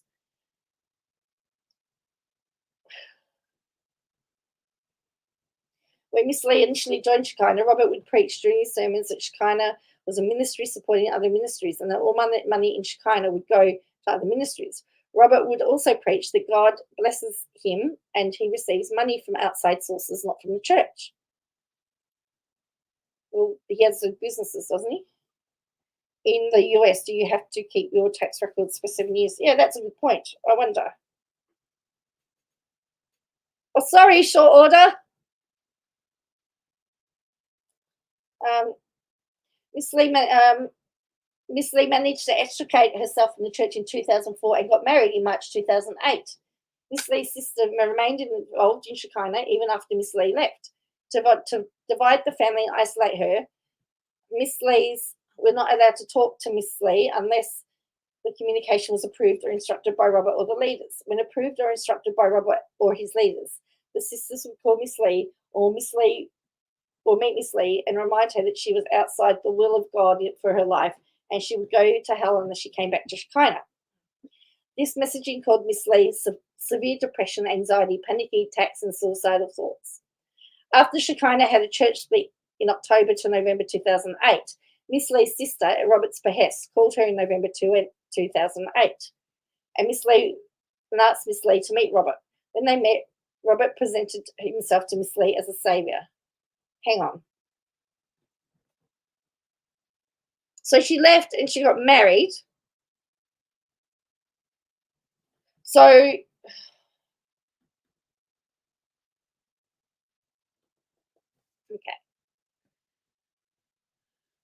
Robert assured Miss Leigh that he would have stopped Catherine if he'd known and promised that things would be different. Miss Leigh agreed to return to Shekinah. Okay. He took advantage of the fact Miss Leigh was behind on her bills and forcefully promised her financial stability and exchange.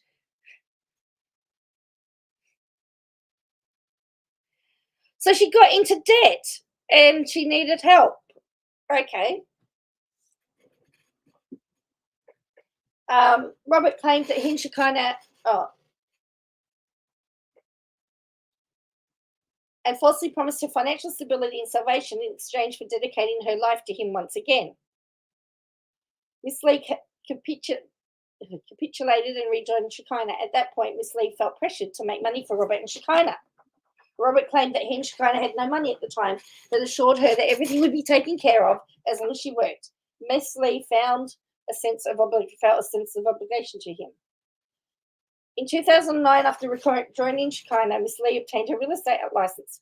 Before that, she had been planning on opening a new company under her name once she obtained her broker's license. Instead, Robert created a new company for Miss Leigh to run.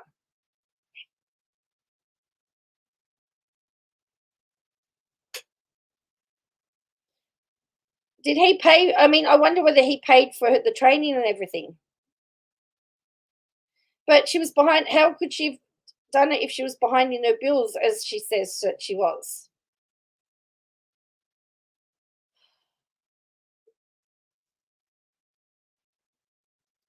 Robert made it seem to Miss Leigh that he was helping her by owning the company and taking care of the company for her. Wow, imagine feeling you have to work for your wage. Must talk to the boss tomorrow and tell him he's a cult leader. Yes, you must. And the fact that your boss probably earns more than you too, Peter. How horrible, hey?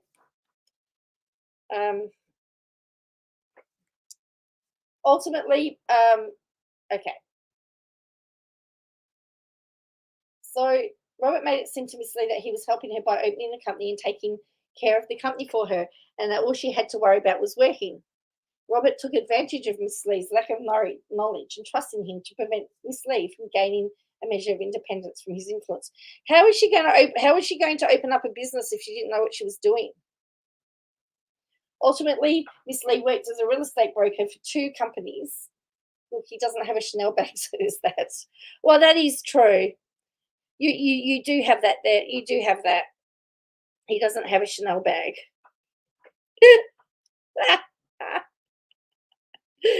Oh dear. Okay.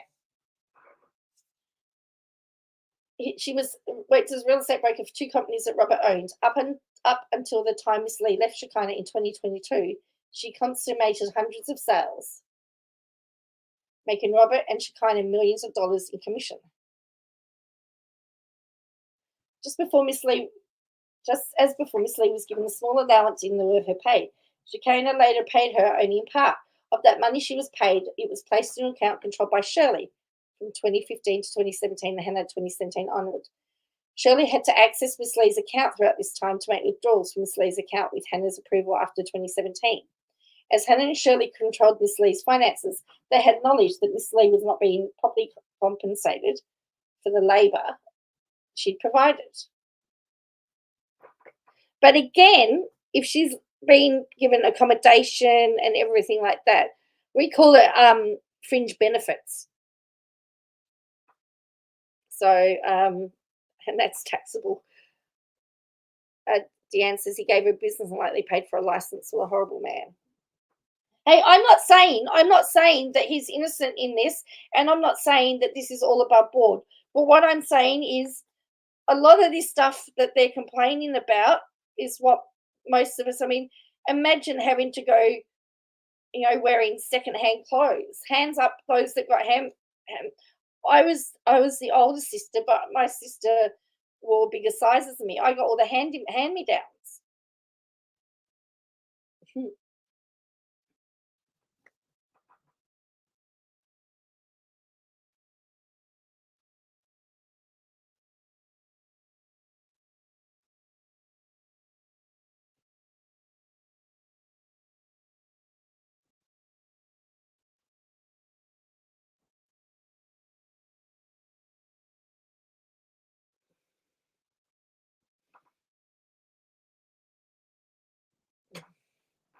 Didn't he end up paying? Yes, yes. Well, the woman was suspended, and they thought she was going to go back into debt. Well, that's the other thing. We don't know. Like, there's so much that we don't know. I've got so many questions. Anyway, throughout this time, Robert, Shekinah, Hannah, and Shirley, among others. So we've not even got anything about 7M at this point in time. Continued to manipulate Miss Leigh. Instead of paying her the money she earned, they told her she would suffer great harm if she did not return all of her income to Robert and Shekinah. Most of the church stuff reminds me of Mormon church. Most of the complaints remind me of normal work transactions.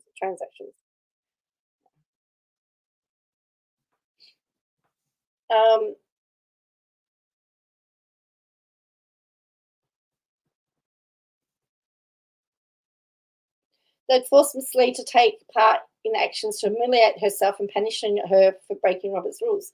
She was repeatedly berated in front of other church members. Robert, Shirley, and Hannah verbally abused her and would often require hours of manual labour from her, which they purportedly credited other individuals. Miss Leigh was frequently given menial tasks to perform by her mentors, Hannah and Shirley, in addition to her work for RCP. Miss Leigh was expected to cook for the entire church every third Sunday. Cook, clean, buy groceries for everyone working at the place, run errands, cook and clean Hannah's house, clean Hannah's parents' house, babysit, and more. Hang on. I thought they couldn't have children. How was their babysitting?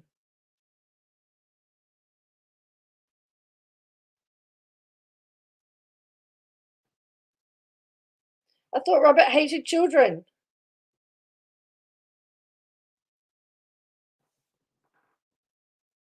She did win the Labour seat. Yeah, I mean, I don't know that I don't know you can bring up the same thing in different lawsuits either.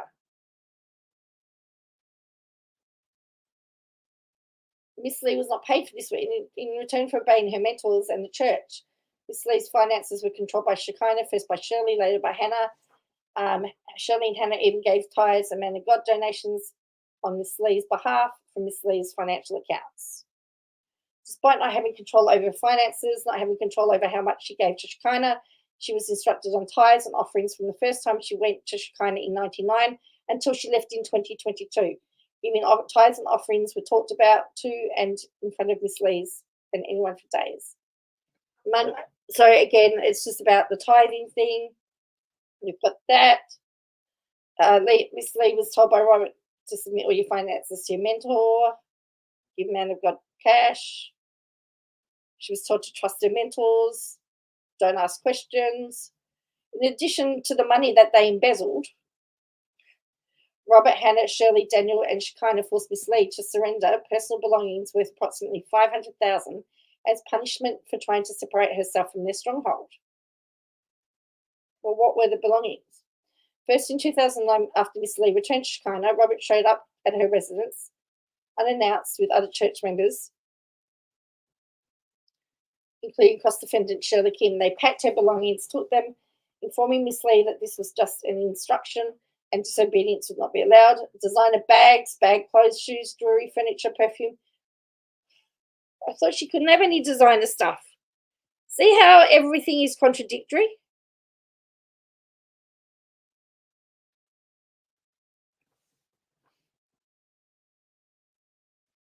Were confiscated. In 2010, Robert and Hannah took all of Miss Leigh's belongings from her while she was living with other church members in Anaheim. They left with a car full of Miss Leigh's belongings. On information belief, Robert and Hannah took Miss Leigh's belongings on this occasion simply because Hannah wanted them. and no reason was given. After taking COVID relief payments, Robert and Hannah stopped paying Miss Leigh her salary from August 2022 to 2021. She was expected to work 10-hour days, 6 days a week. Hannah told Jenny to apply through employment development for unemployment benefits on Miss Leigh's behalf. EDD provided a Bank of America debit card for Miss Leigh. Miss Leigh did not receive this debit card. On information belief, Jenny had this card, provided access to Shirley and Hannah. Cross defendants took $800 per month in unemployment benefits belonging to Miss Leigh. For cross defendants' own benefit at this time, Miss Leigh's yearly salary was $42,000. Hang on. But she wasn't getting any money. This is going around in circles. That's why I'm wondering whether this was written by Katie, because this is just going around in circles. Absolute circles.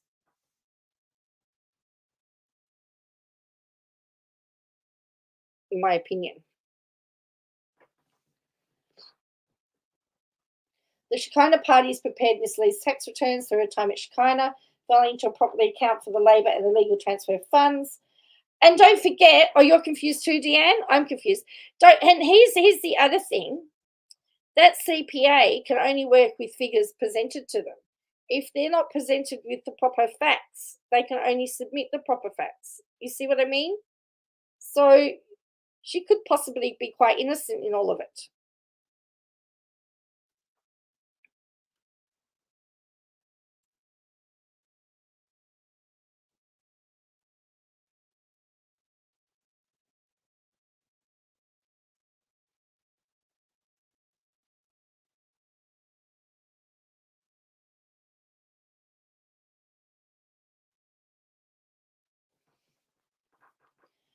Okay, so Miss Leigh had no role in preparing the returns, and Jenny assisted Christina and Hannah in preparing the taxes for Shekinah members, including Miss Leigh's taxes. Okay. Before Miss Leigh was married, in addition to all foregoing wrongs, defendants committed against Miss Leigh, Robert routinely sexually harassed her and made her feel that her job, livelihood, and spiritual well-being was at stake unless she had sex with him. She would have been better off reporting the EDD fraud if they wanted the church. Correct. I reckon they should have been. So now we've got to the sex part. Okay. Before Miss Leigh was married, Shekinah, at Robert's direction, set up separate living quarters for men and women. Miss Leigh was required to get approval from Robert for any relationship she had with a man. Robert started making unwelcome sexual advances to Miss Leigh around 2009. Even though he was married to Shirley. At the time, Robert was 51 and she was 29. He started grooming. They're using all the great catchwords here. I don't know how many pages this is. Grooming Miss Leigh to have sex with him by coming to her home when she was alone and asking her to massage his thighs. This continued for about 1 year, and each time Robert ordered a massage, he instructed her to get closer and closer to his crotch.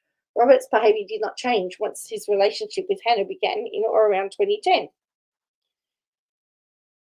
Between 2009 and 2010-2011, Miss Leigh was living in Tustin with other Shekinah members in a home Robert owned. Multiple times a week, Robert met Miss Leigh there and ordered her to take a shower with him, wash his body, and have oral and penetrative, with him. Immediately afterwards, she had to return to work at RSCP Financial, one of Robert's companies. When Robert lived at Laguna Beach from 2011 to 2012, he coordinated a schedule of his wife Hannah and his children so that the house would be empty at least one a week. When the house was empty, he ordered Miss Leigh to visit him and shower with him, wash his body, return to work just in case just as the case had been in Tustin. Robert made Miss Leigh feel she needed to do it to keep her job in good standing. If he's allegedly done this with everybody, right? When did he have time? EDD is vicious, and she obviously is claiming she knew about the fraud. Yeah, well, that's right. She's going to get herself into trouble. Miss Leigh felt she had to serve and obey Robert, including, but she was married at the time as well. So she was also committing adultery. Let's not forget that. because she was married. She got married when she left Shekinah. On information belief, all Shekinah mentors were aware that Miss Leigh was being forced to have sex with Robert, as Robert did not hide what he was doing to Miss Leigh from Shekinah mentors. In 2011, Robert incorporated cross-defendant RCBP, a mortgage and real estate company. Robert, at all times, was the CEO. Hannah got paid from RCP every year and handled all the payroll and bookkeeping. Miss Leigh started to work for RCP as the sole broker and ran the business.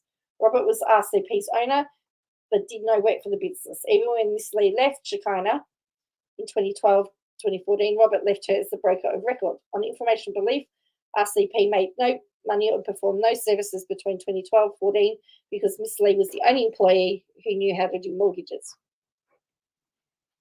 She received one W-2 form stating such. On information belief, RCP was forced to recognise Miss Leigh was an employee because Miss Leigh provided loan processing services for RCP, and one type of loan required a loan processing agent to be an employee. She received wage statements from RCP less than 5 times during the course of her employment. When she did receive wage statements, the statements did not state the total number of hours worked, nor the last 4 digits, her social security number or an employee identification number, as required by law. Okay, so attachment is C. The office for Alpha RCP were located, had a bedroom on the 3rd floor. Abe was the owner of the place. He was aware of everything that occurred in the office as he owned and was present in the office. From 2010 to 2012, Robert would come to the office during the workday and force Miss Leigh to engage in sexual acts with him as a condition of maintaining her employment. These sexual advances so disturbed Miss Leigh that once again she left the church at the end of 2012. She had nothing to do with Robert. Hannah Shirley Shekinah had ensured that she had very little money in the bank account. They controlled and very few personal belongings. After Miss Leigh left, where's her husband in all of this? She hasn't explained where the husband is. She started experiencing anxiety attacks and depression. She could not leave her house. While he would not answer her calls, Robert was still in contact with Miss Leigh over email and convinced her that her mental illness struggles were her punishment for leaving Shekinah, that she was going to hell. At this time, he convinced her that talking to anyone other than him about her struggles would invite Satan into her life and she'd become demon-possessed. Miss Leigh believed that Robert heard from God and she was desperate for some kind of blessing that would make anxiety attacks go away.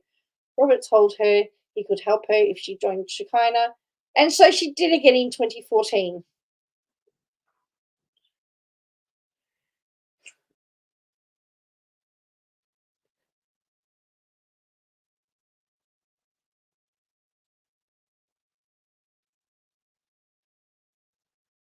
It sounds like someone else's sexual harassment case.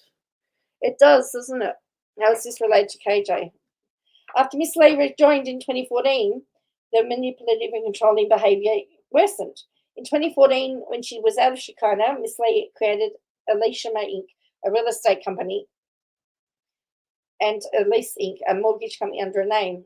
When she joined Shekinah again in 2014, Robert demanded she close both companies and work under RCP Financial Inc., refer all her real estate agent clients to Alpha Plus Realty Inc. under cost defendant Robert Shin. Miss Leigh did. On information and belief, 80% of Alpha's clients were referred to Alpha by Miss Leigh or referrals from Miss Leigh's clients. Despite not bringing clients to Alpha, Matthew Shin was credited for these clients. On information and belief, about half of Matthew's clients cancelled on him because he could not close listings. Miss Leigh performed significant amounts of work for Alpha. Many of Miss Leigh's former clients did not trust Matthew and would call Miss Leigh for showings as well as explanations and negotiations. Miss Leigh had to do whatever Matthew told her to help him close the deal, including doing home opens for him. Before having Miss Leigh do an open house for him, Matthew would obtain permission from Miss Leigh's mentor, Shirley and Hannah, were Miss Leigh's mentors. During this time, after Miss Leigh rejoined Shekinah, cross-complainant Shirley Kim, at Robert's instruction, moved into Miss Leigh's home in Irving and monitored her every move. Yes, I know, short order. It's sounding so familiar. That's the problem. It was written in May. It was written in May. This is so familiar. Robert took her brand new white. I tell you what, for someone that had no money, she set up a business and had a new BMW.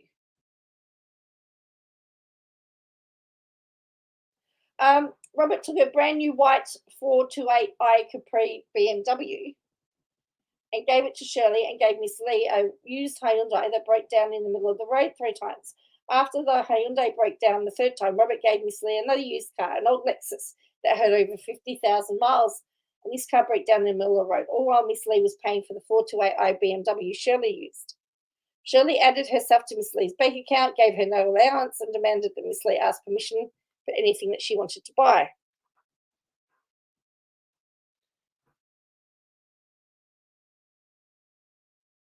Including the food Miss Leigh ate. Shirley often refused permission when Miss Leigh did ask. Shirley told Miss Leigh to provide craft services for a production known as Diverted Eden or Abducted that was being produced by the cross-defendant Imaginating. Miss Leigh worked as an unpaid craft service.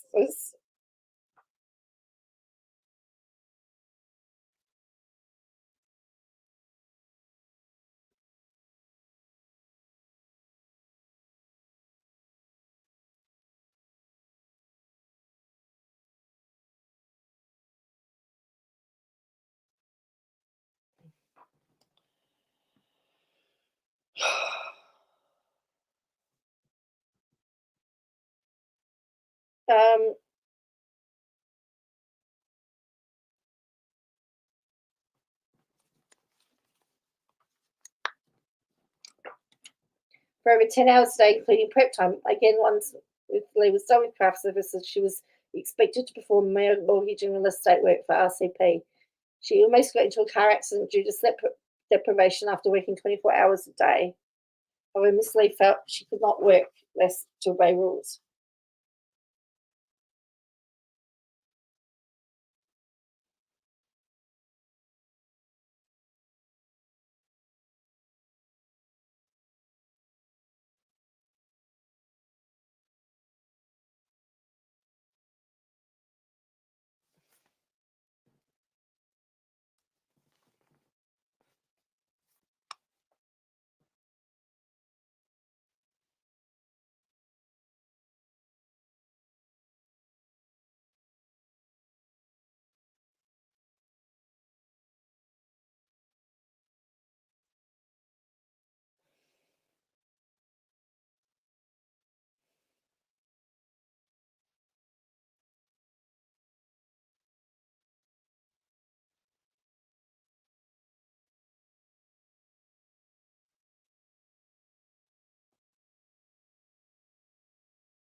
Okay, sorry about that.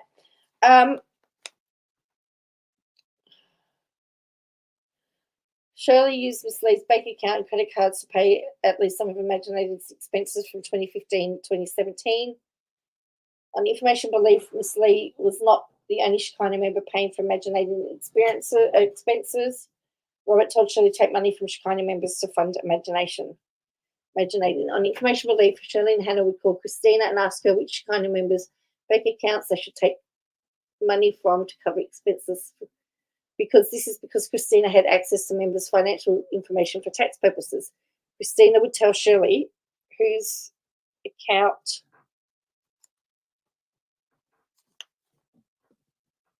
they should use from a tax perspective. On information belief, Shirley and Hannah would either use the direct access they had to members' bank accounts to take this money or use the pre-signed checks they had information. When Miss Leigh rejoined, Shirley took all of Miss Leigh's belongings, including makeup, clothing, furniture, etc., distributed them to other church members. Shirley replaced the items she took from Miss Leigh with used shoes and clothing from other church members, along with their leftover makeup. When Miss Leigh returned to the church, she was told she had to marry cross-complainant Luke's son, who was the janitor of Shekinah. I thought she had already married. Didn't she say back here that when she left that she got married?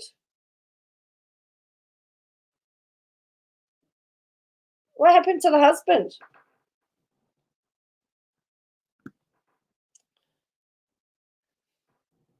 Robert also talked disparagingly about Luke during church services. Luke was ridiculed by Robert and known to Shekinah members as a virgin with a porn addiction. Miss Leigh refused to marry Luke because she was disgusted by him and found him creepy. She often noticed Luke staring at her from afar at Shekinah meetings and services. Regardless, for weeks in 2016, Miss Leigh ordered by Shirley Kim at Robert's direction to have intercourse with Luke. She refused. Desperate to avoid having sex with Luke, she told Robert and Shirley that she had a rash on her lady bit. Shortly after, Robert went to see Miss Leigh while she was working at City Place for RCP. Shirley had since moved to the third floor where Robert used to sexually harass Miss Leigh during the workday. Robert took Miss Leigh to Shirley's bedroom, ordered her to spread her legs, and saw that she didn't have a rash. Shirley was there while Robert inspected Miss Leigh. Shirley, at Robert's behest, then ordered Miss Leigh to go have sex with Luke at another church member's home in Orange and text Miss Leigh throughout to make sure it was happening. Miss Leigh never felt so humiliated in her life. Robert and Shirley made Miss Leigh believe that she had to do this in order to get rid of depression and anxiety that she was suffering and remain in good standing at the church and retaining employment. Miss Leigh also found that Robert offered Luke sex with Miss Leigh in exchange for access to Luke's family connections to a prominent Korean entertainment company. On information belief, Robert intended to gain and utilize connections with the Korean entertainment company to advance his daughter's singing career and make himself more famous as a pastor. Robert would regularly publicly discuss the desire for fame for himself and his direct family members, mentioning such desire at almost every meeting. Robert's unwelcomed sexual advances on Miss Leigh resumed in spring of 2020 at the home in Tanjara, where she was living and working. One day, Robert showed up unannounced, lay naked on Miss Leigh's bed, and ordered her to have sex with him. This continued at least once a week on Tuesdays until she left Shekinah in May 2022. Shekinah member Daniel and cross-defendant Young facilitated Robert's behaviour by ensuring that no other Shekinah members were at the property where Robert wanted to have sex with Miss Leigh. Miss Leigh was under Robert's, Shekinah and Shirley's complete control during this time. Miss Leigh only had a car when Shirley allowed her to use one, even though the car was in Miss Leigh's name and she was paying for it. Actually, what? But I thought they gave her other cars.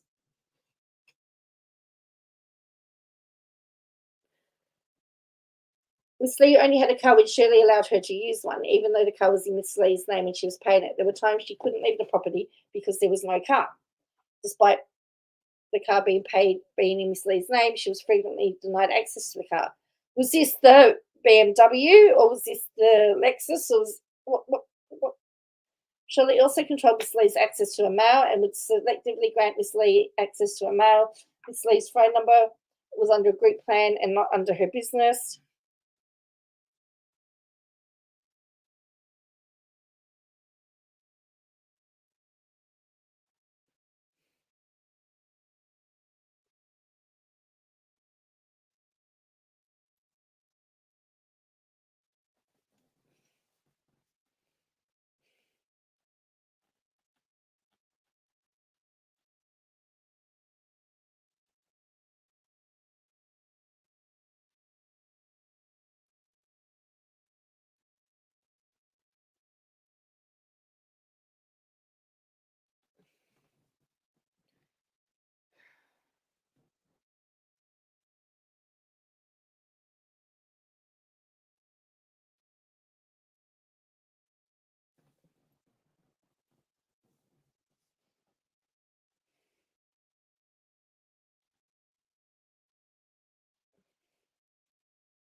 All right.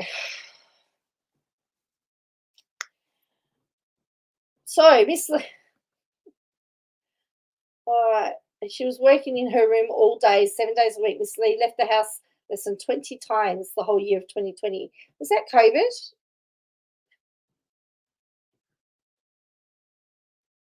Wasn't that COVID time? Because if she left, during COVID, I don't think I left the house very much at all for 2 years or however long COVID went for. Anyway. So What's the complaint? She was working in her room all day, 7 days a week. She left the house less than 20 times in the whole year of 2020. Well, that was COVID. Oh, so it's Robert Shin's fault now, COVID? Okay. In 2021, Miss Leigh injured her ankle and was unable to work. Robert would not allow her to go see a doctor. It was a month before she could probably walk on her ankle again. This negative attention put pressure on Robert, and some church mentors told Robert if he continued to have sex with members other than his wife, they would leave. Robert told Miss Leigh to lunch in May 2022 and told her he could not longer make him his Tuesday visits. Miss Leigh responded that she was happy because she hated the Tuesday meetings. Robert was clearly offended. The next day, Hannah went to the house where Miss Leigh was living, forced her way into Miss Leigh's room, tore the room apart, ripped up the scriptures she had on her wall, while destroying her personal belongings. Hannah physically assaulted Miss Leigh for over 30 minutes, hitting and pushing her with bare hands, kicking her, or yelling profanities meant to cause severe emotional distress, such as, "You don't deserve God, you have no right to be loved, nobody likes you." Once Hannah was done berating Miss Leigh, Hannah brought Robert to Miss Leigh's room and continued with her emotional abuse for more than an hour. Shirley kept everyone out of the house while Hannah beat and berated Miss Leigh. Lulu says she's blamed Robert for everything. Might as well add the pandemic to the list. Up until that point, Robert and Shekinah, through Hannah and Shirley, continued to control Miss Leigh's bank account and have, to this day, failed to pay her what she was owed for her work at RCP, Imaginating, or Alpha Realty Plus. Now we're going to the Gonzaleses. I might need to leave it here because I've been going for 2 hours and we've got lots more to go. So we might pick it up tomorrow night. We might do the Gonzaleses tomorrow. It looks like it's a very long document. So in that little bit that we've seen, in the 17 pages or whatever, we've had pretty much flip-flopping. There's been lots of flip-flopping around. And I don't know what to believe. Like, I don't know what's right or what's wrong. The issue that I have is, on one hand, she says I didn't have a car. Then she says I did have a car. They gave me a car. They swapped my car out to be continued. I think so. I think that's the best way to do it. She left twice. She left twice and came back 3 times.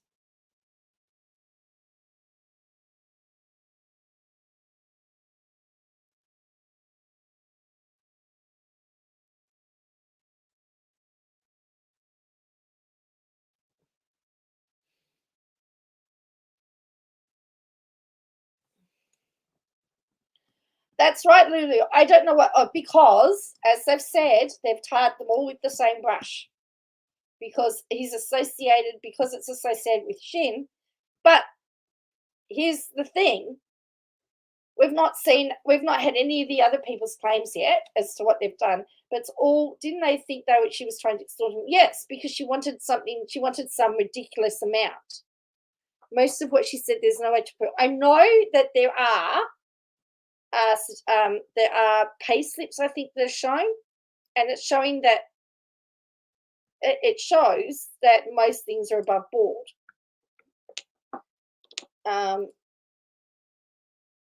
So there are pay slips here. Let's see. Look, I might just go to them. So let's see how many pages we've got. So we've got there's 101 pages. There's 101 pages. 101 pages, people. Oh, yes, here we go. Oh, yes. So we've got here some exhibits here. 101 pages. There's no way we'd get that in an all-night sitting. Even if I sat all night, we would not get there. All right, so the exhibits, so this was May the 3rd. So let's just look at this.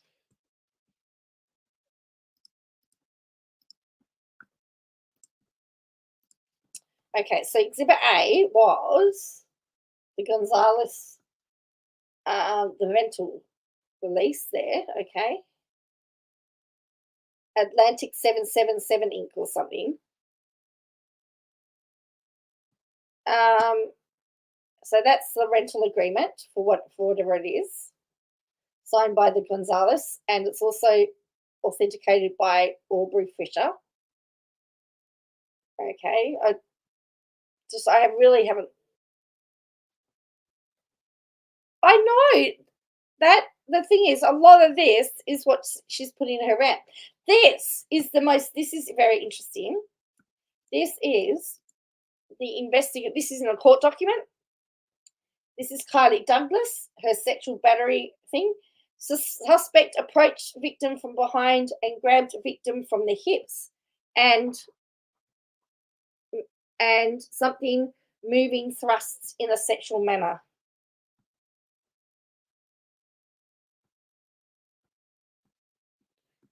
And I can't see what that was. And something miming,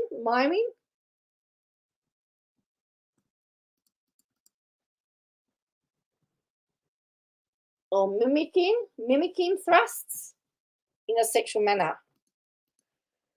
That's what they want. That is what they want him in jail for.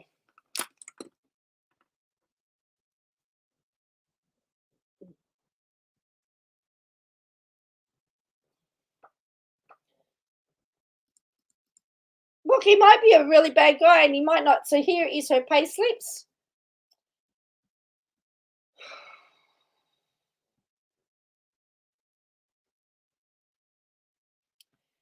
So according to this, her net pay was $3,000. I don't know. So this says her salary was $41,000. Was $4,160. To date, she'd been paid, and she got 3,268 of that, according to this. But if you're on a salary and you're paid, it looks like she's paid the same amount every week. You don't necessarily have hours in there, because this was, and that looks like that's the 17th of the 5th. It's the 31st of the 8th. So it looks like there was a pay rise. Exhibit D.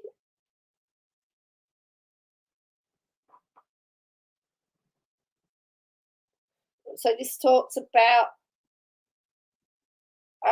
this forms you filed complaint with the Civil Rights Department has been closed because an immediate right to sue notice was requested. So she made an initial Robert Shin's employer. Complainant was harassed because of complainant's sex or gender, sexual harassment, hostile environment. Miss Leigh was the employee of both Robert Shin and RCP since 2011, with a break between 2012-2014, where she did not work for either. She became the employee of Shin and RCP in 2020. Robert Shin was an agent and Miss Leigh's supervisor.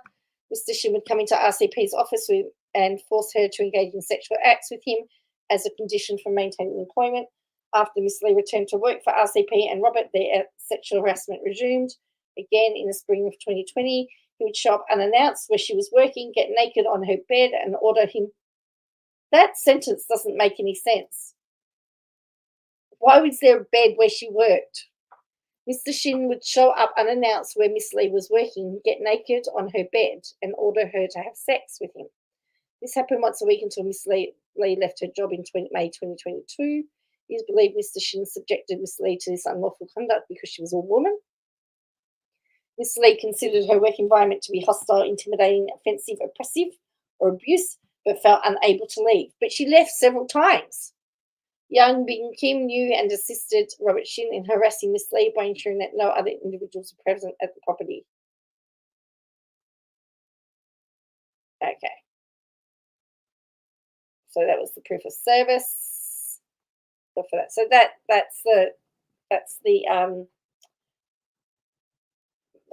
so she did another thing, but they dropped it obviously. But she left. She says I was unable to leave, but she left twice.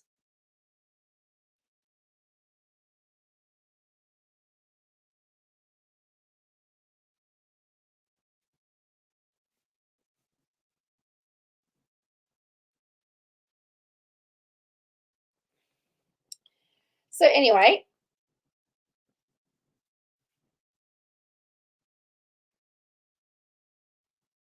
there seems to be lots of holes in the story, and then even with what we've been told, what Katie's told us, and what other people have told us, nothing. It doesn't all add up. So, but look, if he wants to have an affair, that's really neither here or there, to be honest. You know, gee, if you went to jail because you had an affair, the courts would be full of people. Jails would be full of people having affairs. So, anyway. So based on that note, we'll come back tomorrow and we'll look at we'll look at part 2, which is about the Gonzalez people, and then we'll see. So I believe this was one of the late. There might be some more being filed, but it's just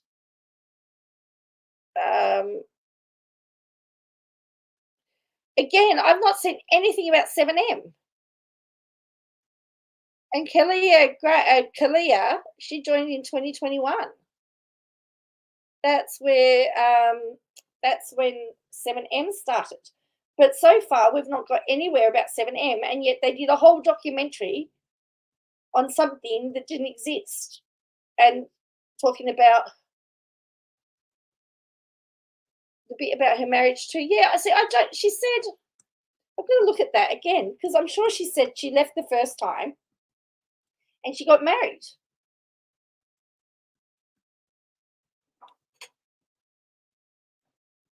She says,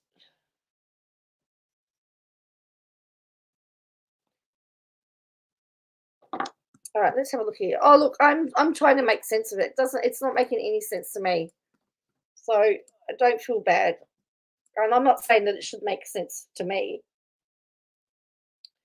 All right. She said,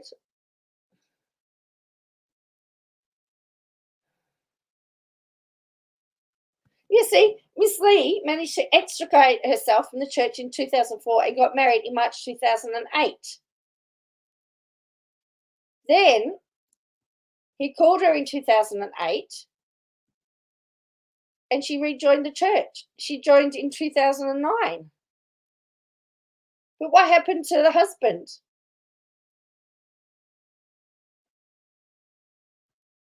And then why did he try and marry her off if she was already married?